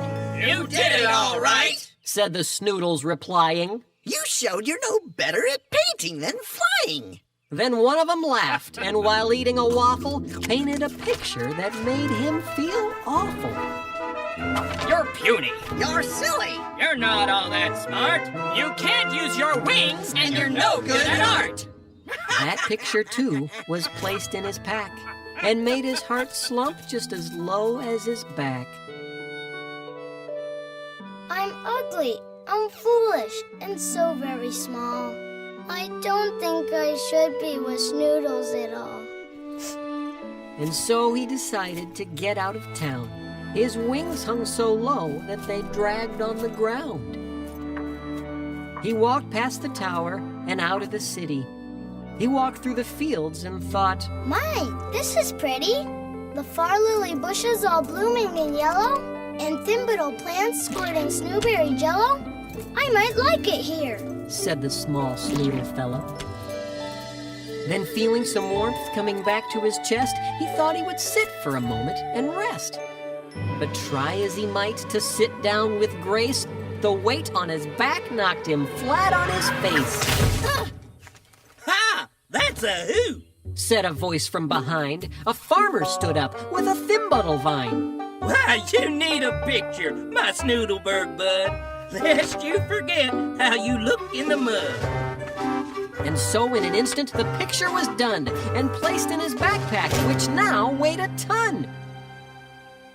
The poor Snoodle struggled. He wobbled, he groaned. He stood to his feet and he said with a moan, Is there anywhere I can be truly alone? Just then overhead flew 2 red-snooted finches, winging their way toward the peak of Mount Ginches. I see, said the Snoodle. Then that's what I'll do. The home for those finches will be my home too. So painfully, struggling under his pack, the small Snoodle inched up the big mountain's back. He crawled over boulders in rain and in lightning. He trudged on and on, though the journey was frightening. till finally on Sunday, at 2:15, he spied all the meadows of Gilda Manju and realized he was on top of Mount Ginches, alone with the wind and his thoughts and the finches. He thought of the Snoodles. He thought of the tower. He thought of the bell that would chime on the hour. He thought of his pack and his very long walk. He thought it so loudly, he heard his thoughts talk. "Hello," said his thoughts. "You've made quite a climb." That voice He remarked. doesn't sound much like mine. Then he turned and he noticed he wasn't alone, for a man stood behind, near a cave in the stone. He looked like a Snoodle, though quite a bit bigger. Maybe a giant. The small Snoodle figured. I'm going. The Snoodle boy said with a huff. And don't paint a picture. I've got quite enough. "But first, come inside," the man said. "Have some tea. I'm so very pleased that you're visiting me." The Snoodle boy stopped, though he'd only gone inches, and stared at the stranger he'd found on Mount Ginches. He didn't seem angry. In fact, he looked kind. The poor little boy was confused. Are you blind? I'm puny. I'm silly. I'm not all that smart. I can't use my wings and I'm no good at art. The stranger leaned down with a pain in his heart. "Who told you these things?" he asked. "How do you know?" These pictures I have in my pack tell me so. The small Snoodle sniffled and started to go. "First, if you please, let me look at this art. That makes your pack heavy and weighs down your heart." Then, picture by picture, he unpacked the bag that bent the poor Snoodle and made his wings sag. "Dear boy," said the man, "these look nothing like you." Then into the fire the pictures he threw. He rose from his chair, saying, "Wait there, you'll see that what you need most is a picture from me." The Snoodle sat patiently, sipping his tea. Then from a room in the back he returned and said, "Dear little Snoodle, it's time that you learned what you really look like." And he threw off the sheet, and what the boy saw warmed him right to his feet. The boy in the portrait looked older and strong, with wings on his back that were sturdy and long, and a look in his eye both courageous and free. Sir? Asked the boy. Are you saying that's me? I like to believe it, but sir, I'm afraid to. "But I know who you are," the man said, "for I made you. I built the tower and set it in motion. I planted the meadow, put fish in the ocean. And I feed the finches, though most Snoodles doubt it. Not one of them falls that I don't know about it. I've seen you fall down in the mud and the goo. I've seen all you've done and all you will do.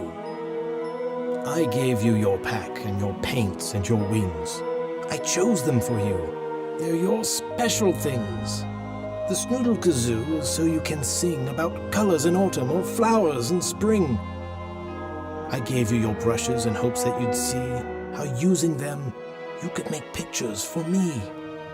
Most of the Snoodles," the old one said sadly, "just use their paints to make others feel badly." The young Snoodle pondered the things he'd been told, then wondering something, grew suddenly bold. But sir, if you made this incredible land, can't you make Snoodles obey your command? The big one smiled warmly, then said to the small, "A gift that's demanded is no gift at all." With that, the small Snoodle reached into his pack and pulled out the picture he'd made 10 miles back. They're far lilies, sir, from over the bridge. The old one beamed bright and said, "That's for my fridge." After the small Snoodle's picture was hung, the old one bent down to the face of the young. He said, "Here's what you look like. Here's how I see you. Keep this in your pack and you'll find it will free you from all of the pictures and all of the lies that others made up just to cut down your size. And lastly, your wings. You know what they're for. But not just to fly, son. I want you to soar. But, sir, said the Snoodle, how can I fly? This picture's so big, I won't get very high. But this picture's special. It's bigger, it's brighter. Carry it close, and I think you'll feel lighter.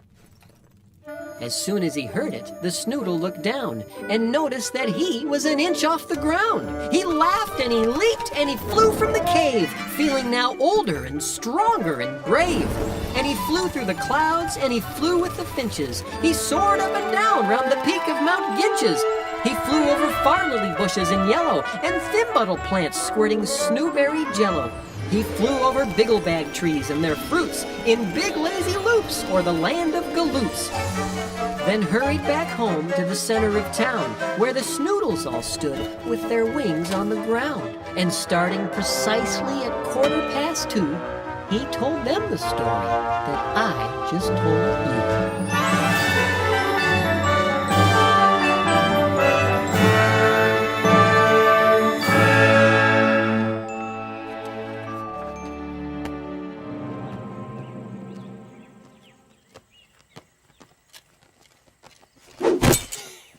Boy, that went well. Hey, at least we're out of that tree. What? Where are we?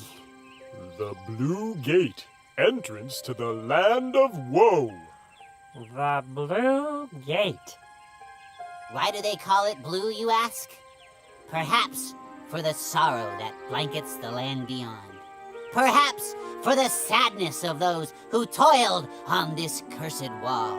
Perhaps for the river of tears that flowed from the...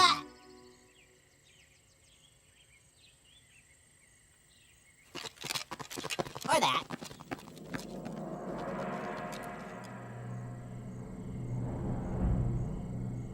There's no handle.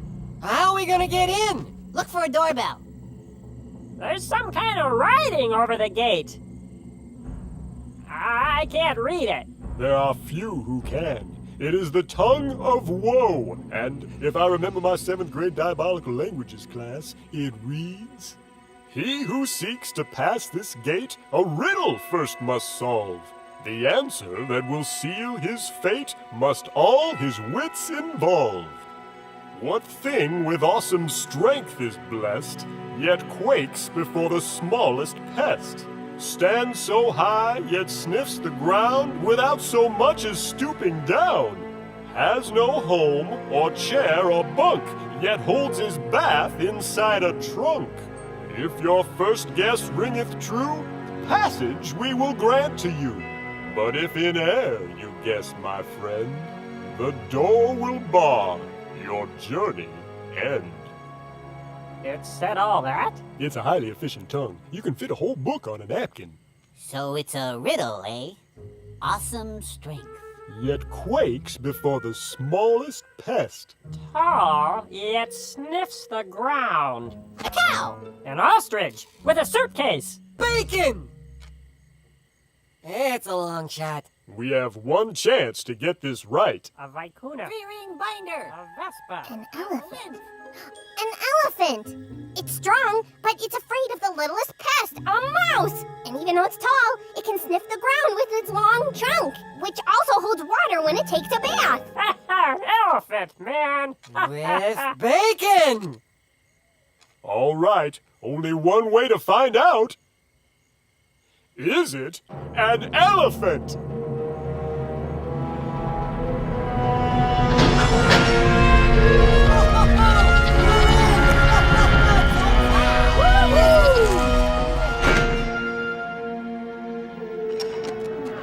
Wait a minute. It's too small. We ain't gonna fit. No, wait! It's a trick! It's an optimal illusion. It only looks small because it's so far away. Watch. I could be wrong. Maybe if you ran faster. Try it again. How are we gonna get in? The only one who'd fit through that door is you, Toto. You don't need to do that, Toto. No one would blame you if you just went home and put the bean in a box. I knew this was a lousy idea right from the start. Oh well, we tried, you know. It isn't like we didn't try. No, I want to know what my gift is for. Toto, the lands beyond this door are filled with evil. It won't be easy. I want to know. They say a creature lives therein, desperate for the bean. I want to know. Maybe you could swap it for another gift. You know, a gift exchange. Every gift is given for a reason. We can't choose which ones we get, only what we do with them. That's one brave flobbit. I got dibs on his espresso maker.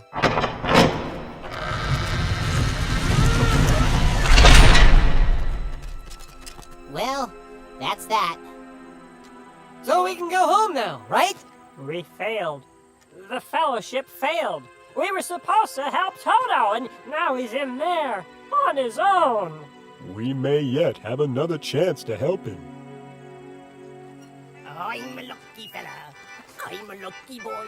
I've got a new umbrella, and it's me pride and joy. When the rain may come and the sun may go, I'll be warm and dry from me head to toe. I'm a lucky fella. I'm a lucky boy. Hoy! I've got a new umbrella! What are you doing? We were just trying to get in. Oh, well, all you need to do is go down a couple of miles to the Red Gate. It's wide open. The Red Gate? I've heard of it, but I thought it was just a myth. Just came from there. You'll know it when you see an angry, murderous band of sporks headed through to find a small flobbit in a bean with instructions to bring him back dead or alive. Do you like me, umbrella? Gotta go. I'm a lucky fella. I'm a lucky boy. I've got a new umbrella. And it's me pride and joy. Angry sporks? A small flobbit? Toto, we gotta beat him to that gate. I think I'll go with Umbrella Boy. Come on! And tonight was Meatloaf Night.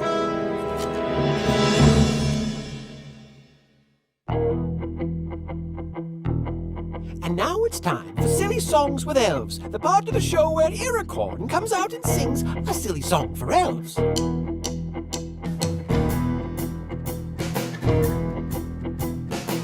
I asked my baby elf, a couple questions about myself. If I was handsome, if I was nice, I was looking for her advice. She looked at me and shook her head, and this is what she said.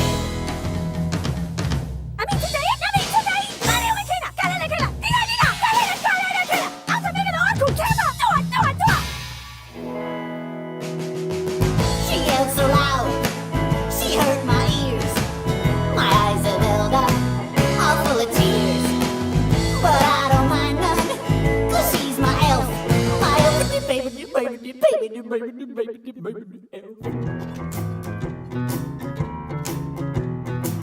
when I go walking all by myself, I'm busy thinking about my elf. I keep her picture upon my shelf. I'm always dreaming about my elf. I won't forget the way that she says those words to me.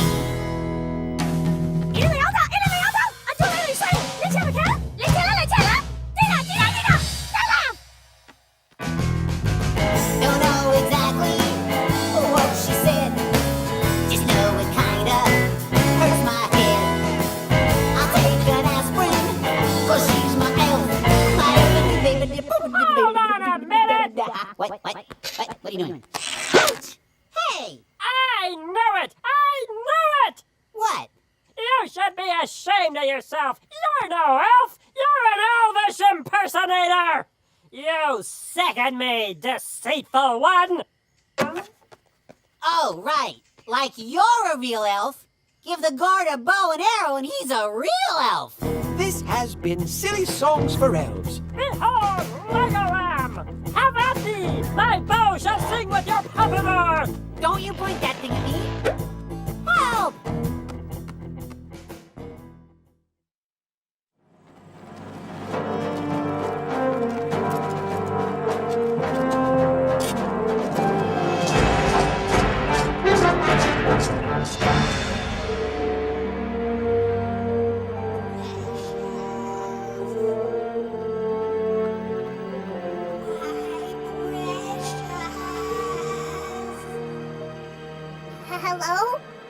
Is someone there?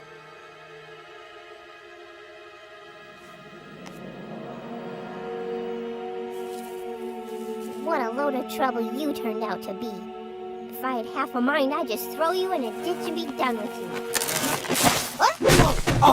Oh, that's gonna leave a mark. What's that? Who's there? Oh, my precious! They stole it from me! Who are you? It's mine, I tell you! It's mine! Give it to me! What is? My precious! You mean the bean? It's my gift. It was given to me. I'm taking it to the land of woe to find out what it's for. No! Don't do that! That's a terrible place! Give it to me! I know what it's for! It's for me! Ah! It's mine, I tell you! It's mine! Give it to me! Give it back! It's mine! You are pretty speedy, but you'll never make it by yourself. These woods are crazy. You need a guide, no?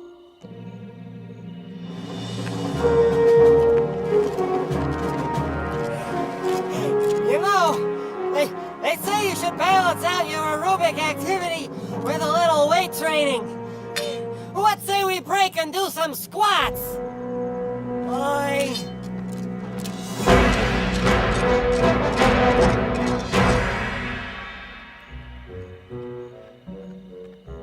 So, what's your name? I am named for the sound I make with my throat. Ahem? Yes, what do you want? Your name is Ahem? My name is Ahem. So, have you always been like this? Oh, no. I was once a normal flobbit. You were a flobbit? That's right. A perfectly normal flobbit named Spiegel. Spiegel? You were that flobbit? That flobbit who bought everything mail order? That was me. It's amazing what you can buy through the mail. I was a collector of labor-saving devices. But everything that I bought, I had to pay for. This was a limiter to my life of ease. Then I found it. Found what? I was opening a new crock pot when I found it, hidden among the packing peanuts. It was small like a packing peanut, but it was no peanut. It was the bean. Instantly, my life was changed. No more working for anything. Whatever clothes you want, bang, you got it. Any kind of food, there it is. You want a fountain of great knee-high to shoot right out of the ground? No problem. A life of ease, right in the palm of my hand. Wow. So what happened? To me, one day, before 10 a.m., I had created and consumed a 200-pound marshmallow peep. Unfortunately, I fell into a sugar coma. When I awoke 3 days later, the bean was gone. And now look at me! I'm falling to pieces! My clothes are gone! Even my hair is falling out! Have you tried washing it? What? And work? Once you taste a life of ease, my friend, there's no going back. So now, why did you want to come to the land of woe? Whoa.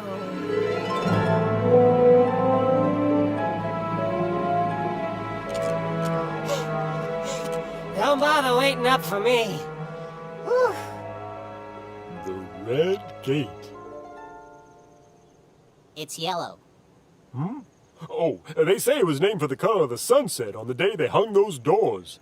Don't be so literal. Randolph, the Sporks. There's only 5. We can take them. No problem. Grumpy? Yeah, sure. All right then. For Toto and the Bean!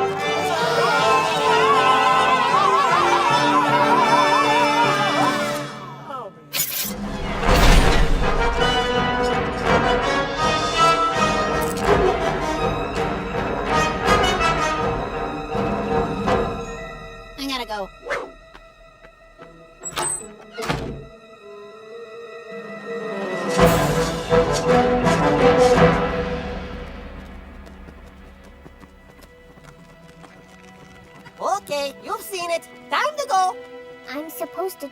something here. Do what? This place is no good!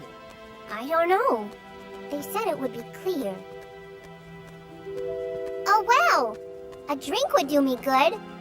Forget about it. It's been dry for years. Where do they get their water? They don't have any. I'm telling you, this place is no good!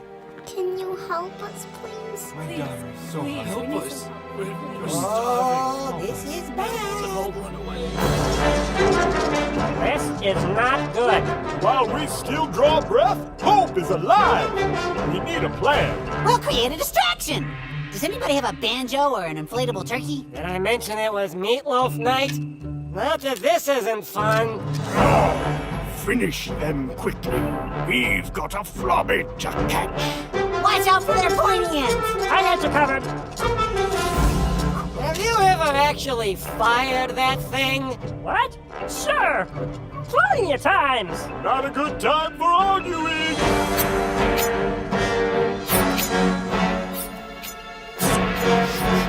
Something smells good. Who wants a cookie? Oh, we ain't had nothing but maggoty bread for 3 stinking days. I love a cookie.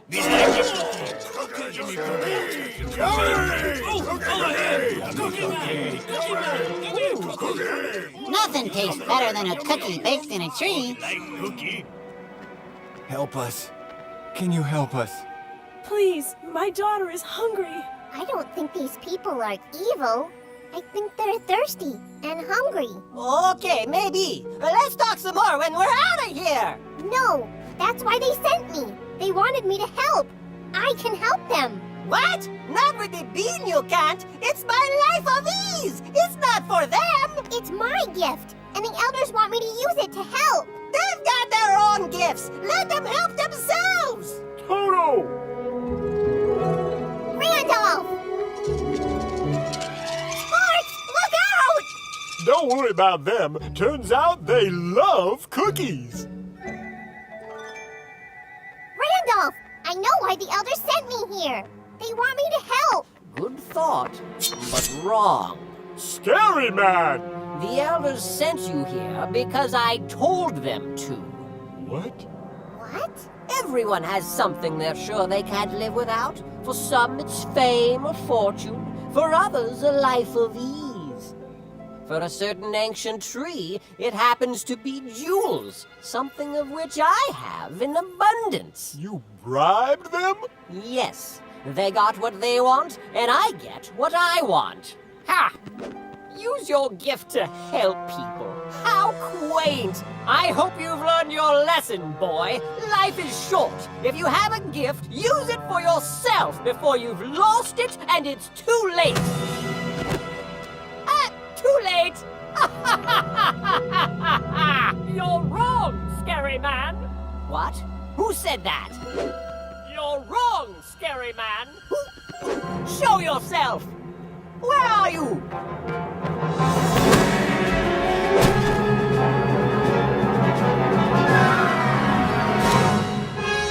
Uncle Billboy! Billboy? Hello, Toto. Not so fast, scary guy. Sporks, save me. Cookie Man say no. Oh, bother. Uncle Billboy, you're... short. Yes. Without the bean, it didn't take long. And your clothes. We're for a much taller flobbit. When you gave me the bean, you lost everything. Yes, I did. But I found so much more. Clothes and toys and fame, they all feel good for a minute. But the happiness they bring passes in a flash, like straw in a fire. When I left, I was looking for a happiness that lasts. And I found it here, of all places. How? By helping. By using my gifts to help others rather than myself. I hear you figured out what your gift is for. I thought I had. But the elders were lying. It was a trick. They may have been lying, but they couldn't keep you from finding the truth. So what would you like to do with your gift? I want to help people.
flowers in spring. When you finally know what it's for. Yes, that's what it's there for. So let's say a prayer for The wonderful blessings in store. When you finally know what it's for.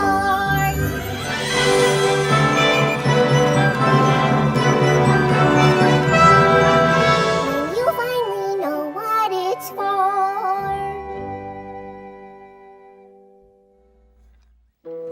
So, kid, where are you from? Kansas. No kidding. I have a cousin in Kansas. Oh, hey, me too. He looks just like me, minus the straw. How about that? Yeah, what are the odds? So, what color is this toad again? You mean yellow, McToad? Yeah, Yellow McToad. What color is he? Yellow. He's yellow. Oh, like his name. Clever. Is there anything really dangerous in these woods? A friend of mine was in these woods, and he says he saw a fella from Toledo. You mean an Ohioan?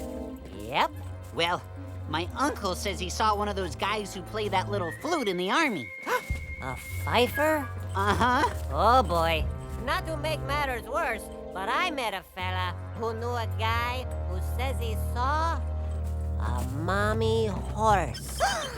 Ohioans. And fifers. And mares. Oh, my. Ohioans. And fifers. And mares. Oh, my. Ohioans and fifers and mares. Oh, my. Ohioans and fifers and mares. Oh, my. Ohioans and fifers and mares. Oh, my. Ohioans and fifers and... There's an Ohioan! What? No, that's lion. Oh, lion. Lion? Oh, stop. I'm not trying to scare you. I'm just hungry. A hungry lion? No, I'm not gonna eat you. I'm just having fun with you on account of being so bored. Why are you so bored? You're the king of the forest. Yeah, you know I left home to become king. It sounded like fun, but in these modern times, the forest is actually run by representative government. I'm a figurehead. Smile and wave, smile and wave. Boring. Plus, there's no decent food around here. Well, these woods are full of rabbits and squirrels. Yeah, but they won't let me eat 'em. Children's film. Oh. You know what I'd really love? Cotton candy. Try to find that in the forest. Aren't we going someplace that has cotton candy? Why, yes. Yes, we are. Want to go to the land of Oz? He's buying.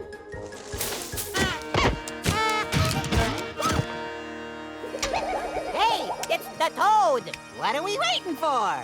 It's time to see the wizard, the whimsical wizard of Oz. With food and rides and games galore, you'll have some fun, you'll want some more. It's time to see the wizard, the whimsical wizard of Oz. There it is! The land of Oz. Funnest place on earth. Now I finally get to do what I want to do.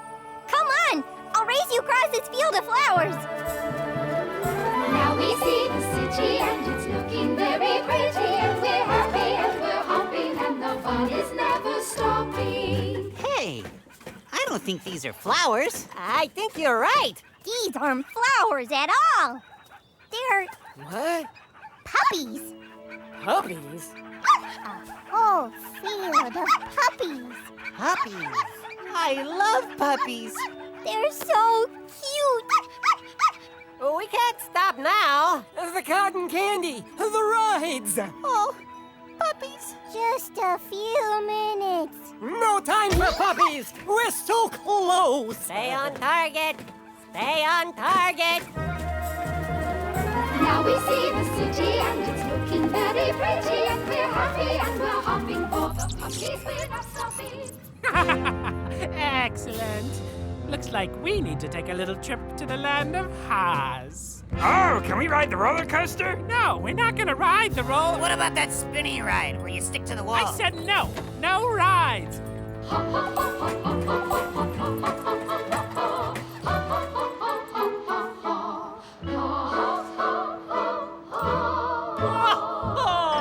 Welcome, travelers, to the land of Oz.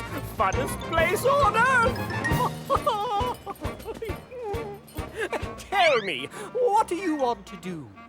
Well, the lion, he wants cotton candy. And the Tin Man wants roller coasters. And the Scarecrow, he wants one of those rides where you spin and the bottom falls out. Oh, my! And what about you, sir? Well, I just want to do whatever I want. Then you've come to the right place!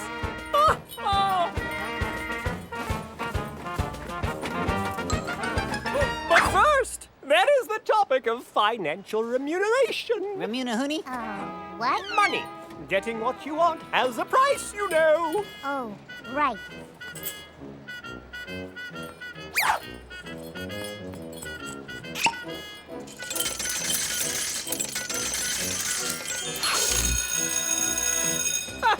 And now, whatever you want.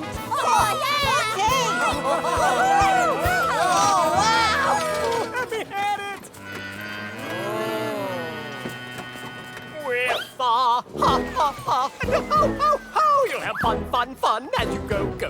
With a ho and a ho. Every thrill just for you. And you'll eat a lot of candy as you ride the ride so dandy. Do as much as you can stand it, then a little bit more. You'll go around again. In the blender you will blend, and the fun will never end like it did before. And you'll hop, then you'll drop. Never stop. There's no time to pause. Don't need mom or dad. They might think it's bad, all the fun you've had in the land of Oz. With a ha and a ho, we'll have fun as we go. With a ho and a hee. Every thrill, just for me. And we'll eat a lot of candy as we run the ride so dandy. Do as much as we can stand it and a little bit more. Then we'll go around again and the thunder we will play. And our fun will never end like it did before. We'll hop, and we'll drop. Never stop. There's no time to pause. Don't need mom or dad, they might think it's bad. All the fun we've had in the land of Oz. Again!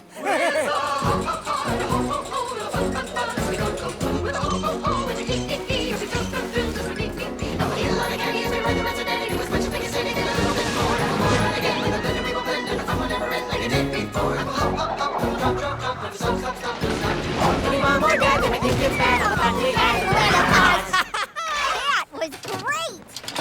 But don't you have one of those bouncy castles where you jump around and knock your heads together? My boy, you've only scratched the surface of the whimsical land of Oz. Through this gate, you'll find even more thrills, chills, and delicious dessert items. Great! Let's do it, guys! I'll be right there. Right after I catch my breath. We're not as young as you. Oy. I'll check it out first. It won't open. Why won't it open? Oh, I see the problem. You simply need to make another deposit. Fun has its price. You got more money, right? No. I don't have any more. That was everything. Oh. But to be honest, my tummy ain't feeling so good. My mother had this tea she'd give me when my stomach was upset. I kind of miss her, come to think of it. I'm gonna go back home. You know, I think I had enough spinning to last me a while. I'm going home, too. The roller coasters were great. Thanks, Darby. But I miss my mom and dad. Go home, son. There's nothing for you here. Home. Remember how much your dad loves you, Darby. Love has its limit. Do what you want to do. Do something he don't like, then see how far his love goes. I'm done with this lousy farm. Now, son, that's for your future. I can't go home. My dad could never forgive me for what I've done. I can't go home. Can't you let me try some more rides? You said I could do what I want. You're out of money, kid. But you can do anything. You're a wizard. Look, kid, I'm not really a wizard. There's no magic here. I'm just a businessman trying to make a living. But the poster said this is the funnest place on Earth. And right now, I'm not having very much fun. Does it look like it's open? I think New so. customers. Not now, kid. See what kind of food they've got. This place is a joke. Please don't do this. This was supposed to be fun. Stay away, everyone. The wizard, he just wants your money. Ah. Oh, I see. You want to get rid of me. Well, you'll get rid of me, all right. I'm going to go and tell everybody how much this place stinks. And then I'm going to make sure everybody knows. So long, kid. Whoa! And now you. Get here, puppy. You. Welcome, travelers, to the land of Oz. Funnest place on earth.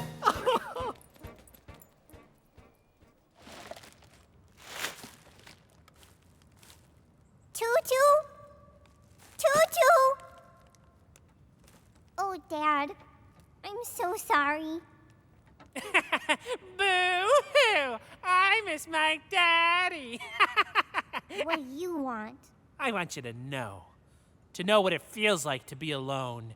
But it looks like you're taking care of that yourself. Enjoy your new home. Come on, minions. Somewhere beyond the barn, far from my father's arms, it's what I thought was best. Didn't see how I was blessed. Now I'm somewhere beyond the barn. How could I have been so foolish? Even my dad's farmhands have it better than this. That's it! I'll go back to my dad and I'll ask him for a job. I don't deserve to be his son anymore. But maybe he'll hire me to work on the farm. Now, how do I get out of here? Perhaps I can be of assistance. What? Hey there. How's it going? How did you find me? You got your dog to thank for that. So, how are we gonna get him out? We need a helicopter, 200 yards of steel cable, and a pound and a half of margarine. I'll check my pockets. No, wait! The window has a latch. I can't reach it. Hey, I got an idea.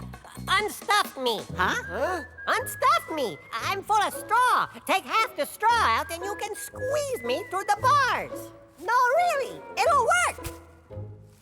I don't feel good about this.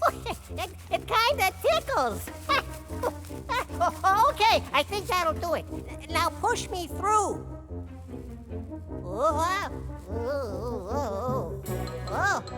I'll get the latch. I feel kind of lightheaded. Got it. Now push on the window. Oh, wait! Scarecrow! Saved by a nose. So, how do we get down now? Hey, that pile of straw. We could jump onto it. That's no pile of straw. That's me. Oh, you're right. Mind if we jump on you? Be my guest.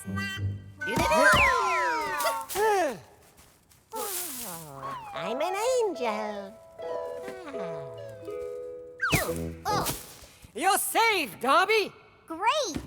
Now we just need to get back up to the window. In our defense, I do think your dog fully explained the situation to us. Can someone give me a hand? I'm all over the place. That'll work. This way!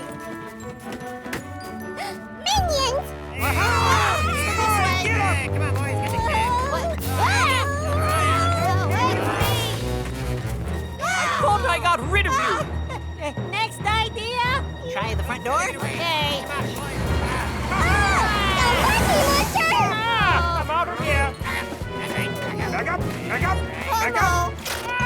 It's that strange, boy. Now you're gonna get it. You and all your friends are gonna wish you were back in that dump.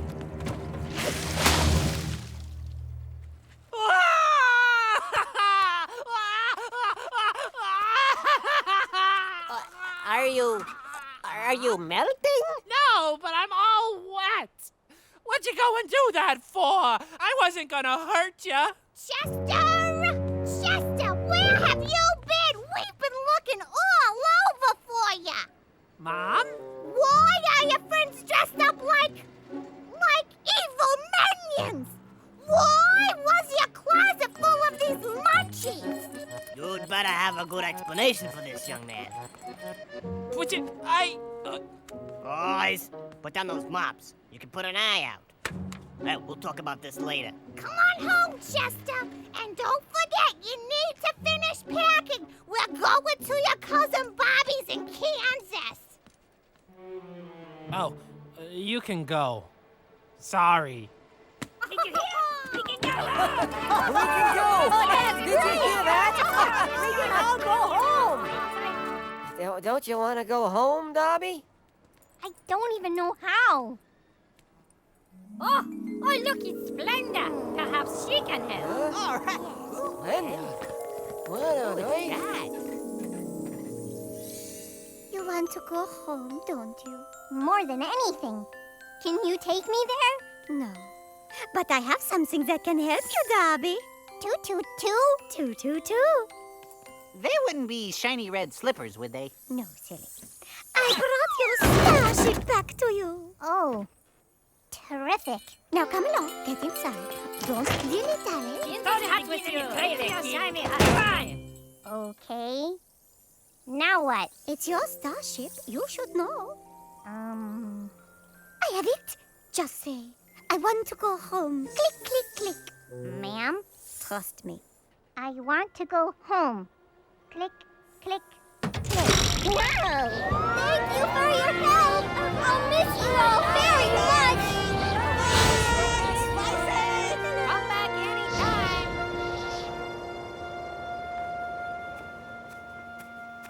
We've searched everywhere within 100 miles. There's no sign of him anywhere.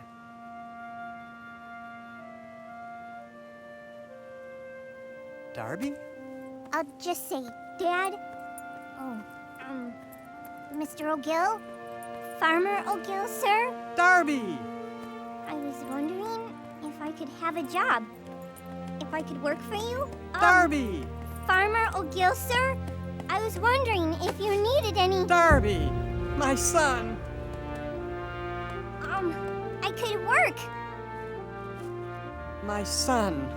My son. Don't just stand there. Get a cake. Get ice cream. Go rent one of those big bouncy castles. We're gonna have a party. All right. Oh, yeah, I'll get right right away. on it. I don't get it. Didn't he run off and spend all the money? My son was lost, but now he's found. He was dead to me, but now he's alive again. Join the party. Okay. Dad, I'm sorry. I know, Darby. I know. It's okay. I love you today, and I love you tomorrow. I love you as deep as the sea. I love you in joy, and I love you in sorrow. You can always come home to me. You can always come home, and always come home, always come home to me. I love you, little mister. I love you, big mister.